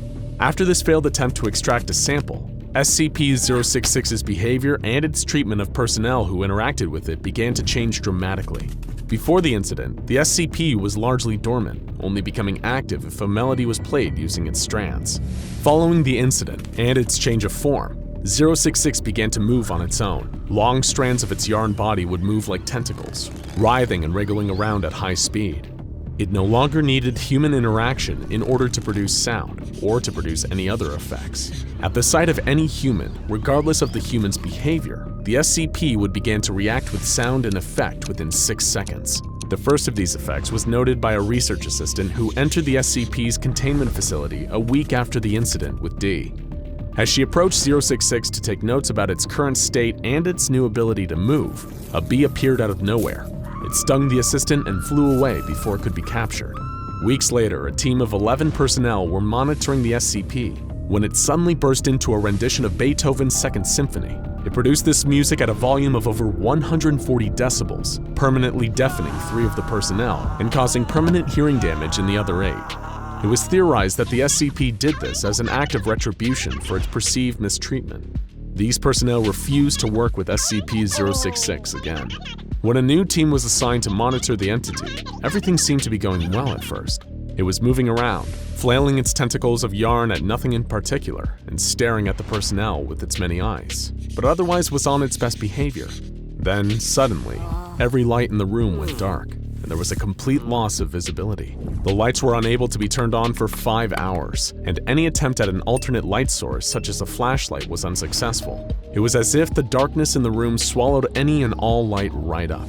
It was similar to the oppressive darkness within SCP-087, or the unlimited black of SCP-3001's Shadow Dimension. The personnel in the room later reported hearing the sound of loud, labored breathing just behind their shoulders, though when they searched for a source of the sound, they could find nothing. There had been no recent anomalies reported, or any additional hostile behavior. Instead, whenever it sees a new human, SCP-066 repeats the name Eric again and again in the same deep voice. Who is Eric? No one at the facility knows, or if they do, they have not reported it to any official channels. It is possible that the SCP was once owned by someone named Eric, and perhaps, given the circumstances under which SCP-066 first said the name, Eric attempted to cut the threads of the entity while it was in his care. Unfortunately, there are no official records of how SCP-066 was discovered, or why it was brought to the Foundation in the first place. Its origins remain murky and as mysterious as everything else about it. All that is known is that, whoever Eric is, SCP-066 is determined to find him. Once the SCP's class was changed from safe to Euclid, its containment procedures had to be adjusted. While it was previously kept in a simple room, it is now contained in a tungsten carbide box at its site's high-value item storage facility. Once a month, the box is inspected for damage to its interior, due to the SCP's tendency to use its appendages to wear down the walls of the box over time. If there is any damage, SCP-066 is to be moved to a new box using a robotic arm that performs this transfer in less than 3 seconds. The Foundation has attempted to place recording devices in the box with the entity in order to monitor its behavior when there are no humans present, but the SCP destroys every recording device placed inside of its containment box, and any attempts to record its behavior when it is not being observed by humans have been unsuccessful. Whatever it's doing when there is no one around, it wants to keep a secret. On the surface, SCP-066 is one of the less frightening finds contained within the walls of the SCP Foundation. It does not have claws or teeth or the ability to cause mass deaths, but it has incredible, unpredictable capabilities and seems very capable of holding a grudge. There is so much that is unknown about it, from its origins to its form to its ability to manifest matter from nothing. And there is something deeply unsettling about this SCP's unpredictable behavior and increased hostility towards being observed. We do not know what it has done, and we do not know what it will do next. All we can do is wonder. As we ponder the nature of SCP-066, it does nothing but sit, staring with unblinking eyes, waiting for Eric to come back. An SCP Foundation researcher sits at a table inside of a standard containment cell. These are often dangerous places to be, especially when the SCP you're supposed to be studying is one that you can't see. The researcher is taking notes, unsure of exactly what is going to happen next. He can hear the sounds of knives scraping behind, of flesh sizzling and searing from high heat. He braces himself as a burst of heat hits the back of his head, as if a fireball has erupted. An object floats through the air and settles in front of him on the table. It's a plate of food, and it looks delicious. It may surprise you to learn that there is no rule that the SCP Foundation must deal exclusively with violent and vicious creatures. Not every SCP held in containment shares the same malevolence and contempt for humanity as SCP-682, or the world-ending threat posed by the likes of SCP-2317. Some, perhaps not many, but some, are benign and might even seem outwardly friendly, but you'd still be taking a huge risk to assume that anything contained by the SCP Foundation is completely harmless. Such is the case with SCP-5031. As per the Foundation's containment procedures, this quasi-humanoid, meaning it appears to have some vaguely human features, is held in an airtight cell that is regularly checked by Foundation personnel on a bi-weekly basis. SCP-5031 has no need for regular nutrition or regular interactions from staff. The trick with SCP-5031 is not being eaten by it, since though it doesn't need food, it does still hunt and consume anything it encounters, human or otherwise. Avoiding being eaten is hard enough with creatures that can actually be seen, but like so many other creatures the Foundation keeps contained, SCP-5031 has developed an almost perfect defense mechanism, which is when observed, it will literally cease to exist. Some might choose to refer to this as a quantum lock. However, it is worth noting that traces left by SCP-5031 still remain observable when the creature has temporarily disappeared. For example, trails of blood and scratch marks left behind by SCP-5031 still exist when the SCP itself does not. Naturally, this makes both avoiding the creature and capturing it using cameras difficult. However, when SCP-5031's existence ceases, it still casts a shadow. From this, researchers have been able to determine several of the creature's physical traits. Based on its silhouette, it has been deduced that SCP-5031 levitates about half a meter above ground level, sports an abnormally small necklace head atop an elongated torso, approximately 1.9 meters long, with 3 sets of spindly lower arms that branch outwards. Using these arms and its loosely hanging body, SCP-5031 will lower itself to hunt any human or animal that draws near to it. and uses the blade-like tail to cut up food. Perhaps the most interesting facet of SCP-5031 beyond its defensive capabilities and apparent physical attributes are the series of 9 tests conducted by senior researcher Stanley Huxtable. Appalled by the conditions that the creature was being kept in, Huxtable took over the role of HCL supervisor for SCP-5031. Having grown increasingly frustrated and empathetic towards the creature, listening to its screams from inside its iron containment unit, Huxtable devised a series of tests to introduce SCP-5031 to various different stimuli as a way to better understand the creature, and hopefully keep it contained in a way that didn't seem to cause so much suffering. It's worth remembering that the SCP Foundation makes its mission to be cold, not cruel, in performing their duties to protect normality, and many of the researchers and staff are just as capable of having empathy for creatures as you might for a stray animal at a shelter. The first of Huxtable's tests involved installing speakers in SCP-5031's cell, through which a variety of different ambient and popular pieces of music were played to see if they had any effect on reducing the creature's stress. By judging SCP-5031's stress levels based on how much it screamed when compared to normal, Huxtable was able to determine how to best use music to calm the creature. SCP-5031 seemed to convey higher levels of stress when listening to Morning Forest, Deep Grotto, and Seaside Paradise ambience, as well as the best of late 60s British rock band Jethro Tull. However, the best of Mozart, Enya, Kiss, and Ben Folds produced dramatically different results, decreasing SCP-5031's apparent stress. Following this test, senior researcher Huxtable compiled a playlist featuring SCP-5031's favorite music. Over time, the stress-reducing effects of music on SCP-5031 seemed to decrease, but keeping the playlist on shuffle seemed to keep the creature consistently calmer than it had been previously. The next test involved introducing inanimate objects into SCP-5031's enclosure to monitor its reactions and how its stress levels were affected. When a softball was thrown into the enclosure, SCP-5031 immediately sliced the ball in two with its tail in one swift motion. A similar result occurred when researchers threw the creature a basketball, which was quickly punctured and sliced open by SCP-5031's tail. Its stress levels first seemed to diminish when the creature was offered a bowling ball, which it rolled around the enclosure and then later knocked it against a second bowling ball. However, when one of the balls chipped, rendering it unable to roll properly, SCP-5031's stress increased dramatically until a replacement was offered. Researcher Huxtable noted that SCP-5031 seemed to possess a similar level of motor skills to an average human toddler, with similarly explosive emotional reactions to match. Next, when given the choice between two food sources at opposite ends of its enclosure, SCP-5031 seemed to gravitate towards higher quality food, most notably favored cooked rotisserie chickens over animal carcasses.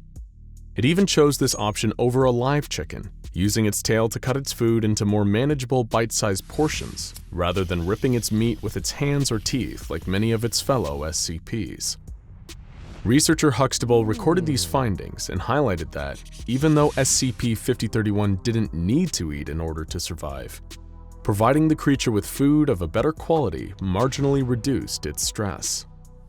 Senior researcher Huxtable next attempted to test SCP-5031's coexistence with other living subjects, each time making sure that the creature had been adequately fed to avoid any unseemly incidents.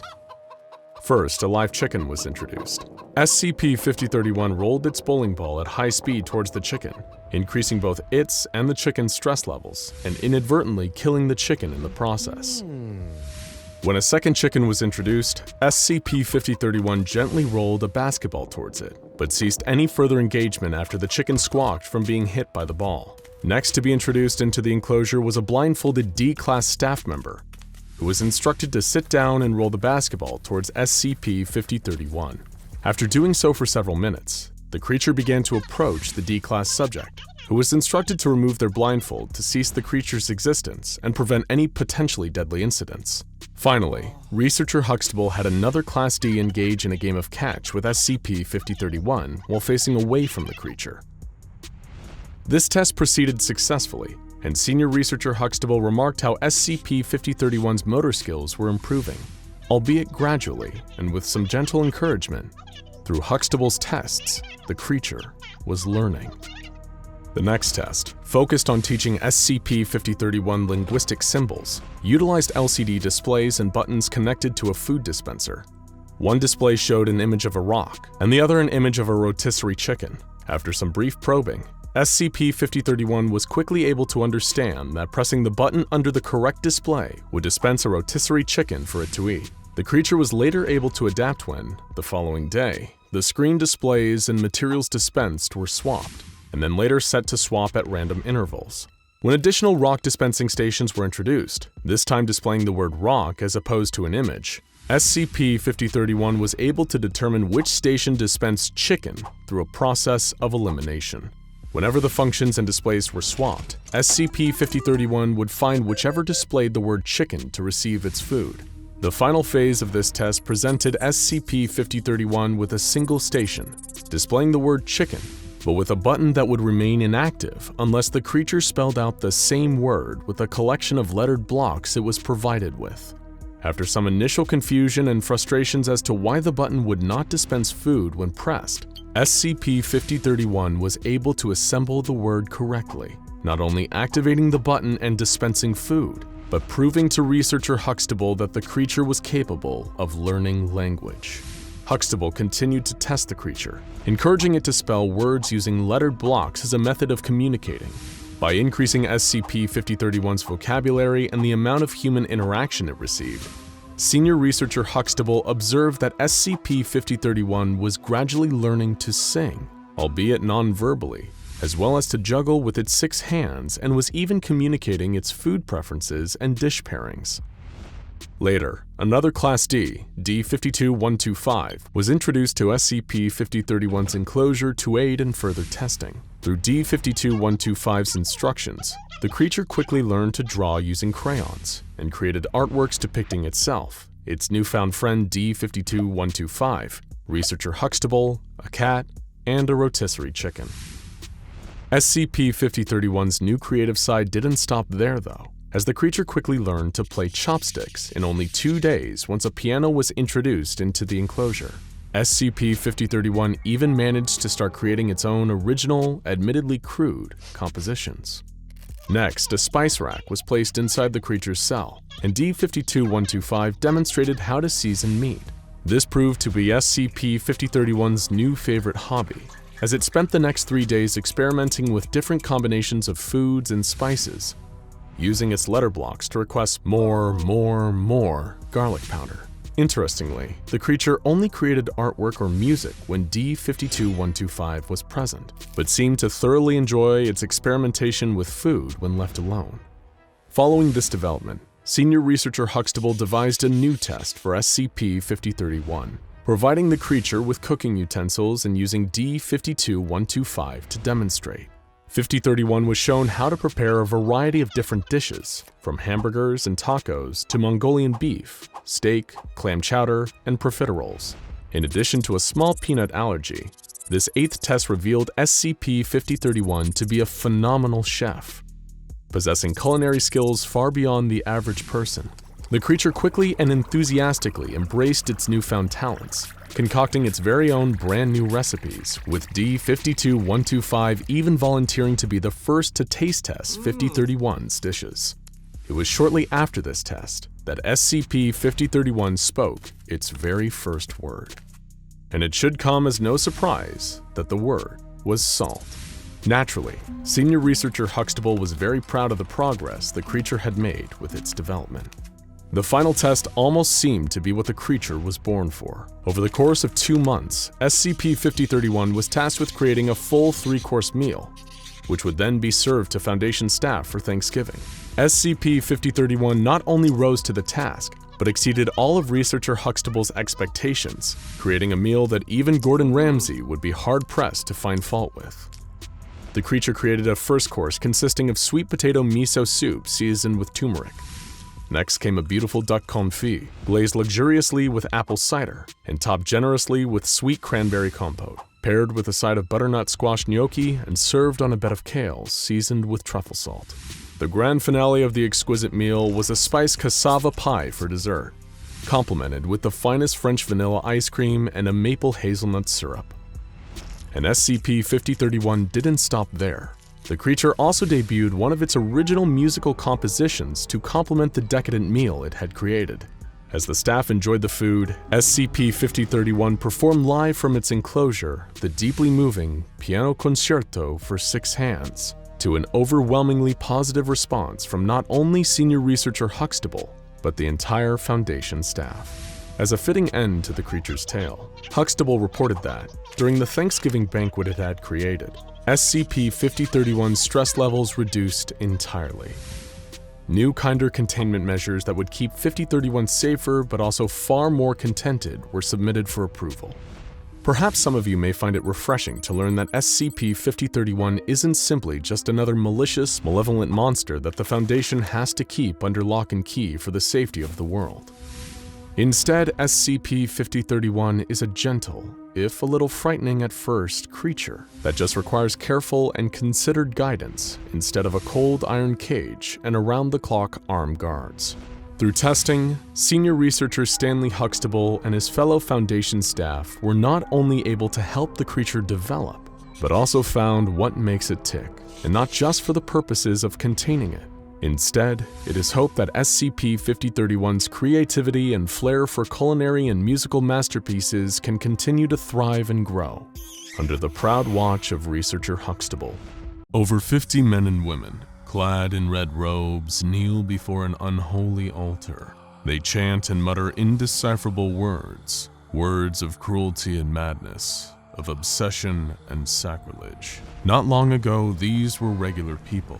Computer technicians, teachers, plumbers, construction workers, accountants. This was before they fell under the ungodly influence of a new ruler. The center of this makeshift place of worship was once a normal school gymnasium, but it's now the home of a huge statue. A humanoid being, wreathed in tentacles. Its head is more like a squid or cuttlefish than anything resembling an actual human face. While he's known to the cultists as the Tentacled God, the beast they worship is known to the SCP Foundation as SCP-2662, and he sits in the belly of one of their expansive containment facilities, locked away from the world. But not for long, if his devoted followers have anything to say about it. This is their God, all-powerful and unchanging, and when it comes to springing him from containment, no tactic is too vile or underhanded to get the job done. Their mortal leader and high priest, a man in a purple robe calling himself Brother Marsh, walks among their crouched forms. He whispers instructions for the great day of liberation that's soon to come, providing everyone plays their part. It's a plan months in the making, and one that, if it goes off without a hitch, could free their monstrous god into the world. They would strike at the very heart of their enemy, the SCP Foundation, when they least expect it, and nothing shall stand in their way. How could they lose when they have a god on their side? But why did all these normal people become violent zealots for a squid-faced deity? It all began with a dream. To those who experienced these dreams, they felt more like prophecies, premonitions of the glorious horrors to come. A red sky, billions dead, and billions more enslaved, a dark silhouette on the horizon. Their tentacled god holding dominion over all. At first, it just seemed like a strange nightmare. The ones who experienced it woke up shaken and afraid, hoping to shake the images from their mind, but they couldn't. Every night, the nightmare would return. They'd see the images, the red sky, the dead and enslaved, the tentacled god. And after a while, it would come to them even when they weren't asleep, eventually happening whenever they closed their eyes. Little by little, this scene stopped looking so hideous and started to look glorious.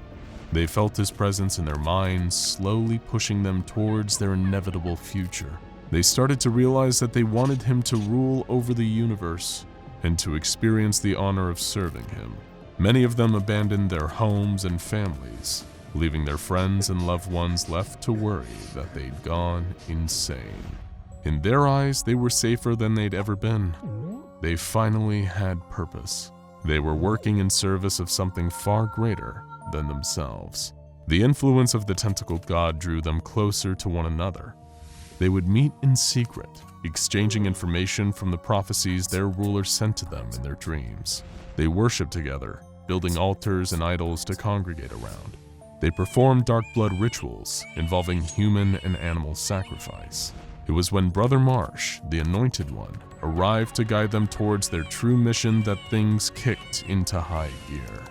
Just 3 months prior, Brother Marsh had been an office drone working in data entry for a large insurance company before the tentacled god invaded his thoughts with a simple message: "Free me, and the new world I create shall be your playground." Since then, he devoted himself completely to the cause, quitting his job and maxing out his credit cards to help fund his new life's purpose, infiltrating the SCP Foundation and releasing his inhuman ruler from its imprisonment. That was the single goal he united the cultists under: freedom for the tentacled god. And at long last, they had all the pieces in place to strike. They'd finally gathered the necessary intel to subvert the will of the most powerful secret organization on Earth. Even the strongest institution is made of people, and people are weak. Unlike the almighty tentacled god, people could be broken. The people in question were Kelly Thompson, Sidney Levitt, Jordan Broche, Dr. Juan Gutierrez, and Jillian Larson. Dr. Juan Gutierrez was a researcher with level 3 clearance on the site where the tentacled god was being contained. Sidney Levitt and Jordan Broche were both security officers charged with verifying personnel clearance on site. Kelly Thompson was a member of site administration with research authorization powers, and Jillian Larson was a research assistant who often collaborated with Dr. Gutierrez. These 5 were the key to getting access to SCP-2662 and bringing their plan to fruition.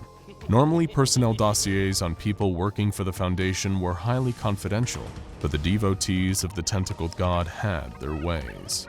They had a number of computer experts in their ranks, more than capable of hacking in and pulling some basic information off of Foundation servers without being detected. For the other information they needed, they turned to some good old-fashioned torture, which is often the most effective method when you need some quick results. Of course, while the cult's grip on sanity may have been a little tenuous, they weren't stupid.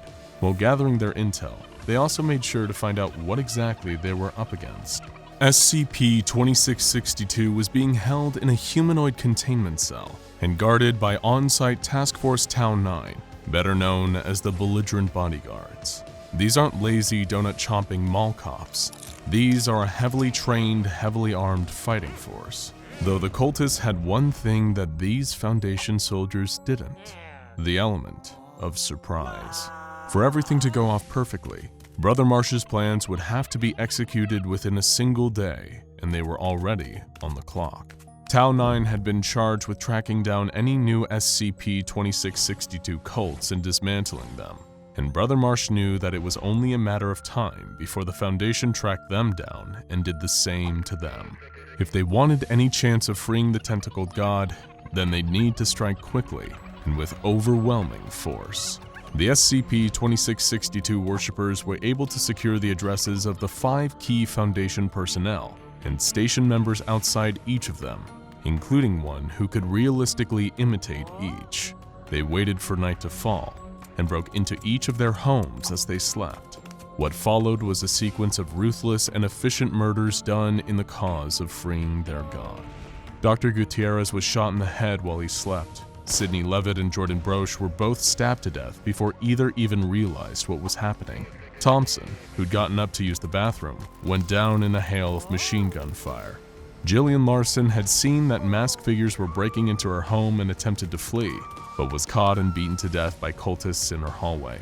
It was a strange irony that people whose day jobs entailed working with some of the most dangerous and nightmarish anomalies imaginable were murdered in their homes by nothing more than regular humans. So far, Brother Marsh's plan had gone perfectly, with all 5 key personnel murdered within a 2-minute period. Next, the selected doppelgangers stole clothes from their victims' closets and were handed the correct forged documentation. The next morning, each replacement began their journeys to the site where the tentacled god was being contained, while the rest of the cult armed themselves in preparation for their own part in the plan. Nobody at the Foundation seemed to notice anything amiss when the five arrived on site. When you work for the SCP Foundation, more mental energy is devoted to following the rules that keep you alive than to memorizing the faces of all your coworkers, and each one slipped neatly into position, disappearing into the familiarity of office life.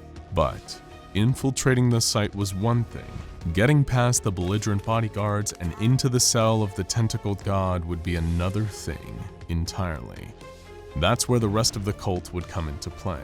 Heavily armed with whatever firearms they could get their hands on, the rest of the devotees of the tentacled god, Brother Marsh included, would attack the containment site head-on. In the ensuing chaos, the five cultists who had already infiltrated the site could take advantage of the distraction and break into the containment chamber. It was perfect. They launched their attack from the outside and from within. When Brother Marsh declared that the time was right, the assault began. A legion of gun-wielding cultists seemed to spring out of nowhere and started shooting up the warehouse that was a front for the containment site. The site quickly mobilized guards and task force members to take on the sudden threat, and just as Brother Marsh had anticipated, the site director called on the majority of Town 9 to help repel the violent cultists from their perimeter. Town 9 obeyed, leaving 3 task force members behind to guard SCP-2662's containment chamber. They expected to be guarding the cell from rampaging religious zealots seeking an audience with their god. What they didn't expect was a group of 5 Foundation employees walking right up to them and opening fire, killing 2 Town 9 members and taking the 3rd as hostage. While the war was being waged outside, the infiltrators had found the tentacled god's containment cell in the low-risk humanoid ward. Their hostage insisted that using him wouldn't give them any leverage. The rest of his team would neutralize the whole group, him included, if that's what it took to stop them. The infiltrators explained that using him as leverage was never their intention. He wasn't a hostage at all. He was a sacrifice. The cultists of the tentacled god detonated explosives, creating a hole in the wall and finally giving them access to their deity. They climbed through and gazed upon him in awe. There stood SCP-2662, twice as tall as a regular man, with 10 huge tentacles emerging from its back. In their months of envisioning this creature, they'd pictured it sitting on a throne made of thousands of human bones, ready to dictate its commands to the obedient liberators.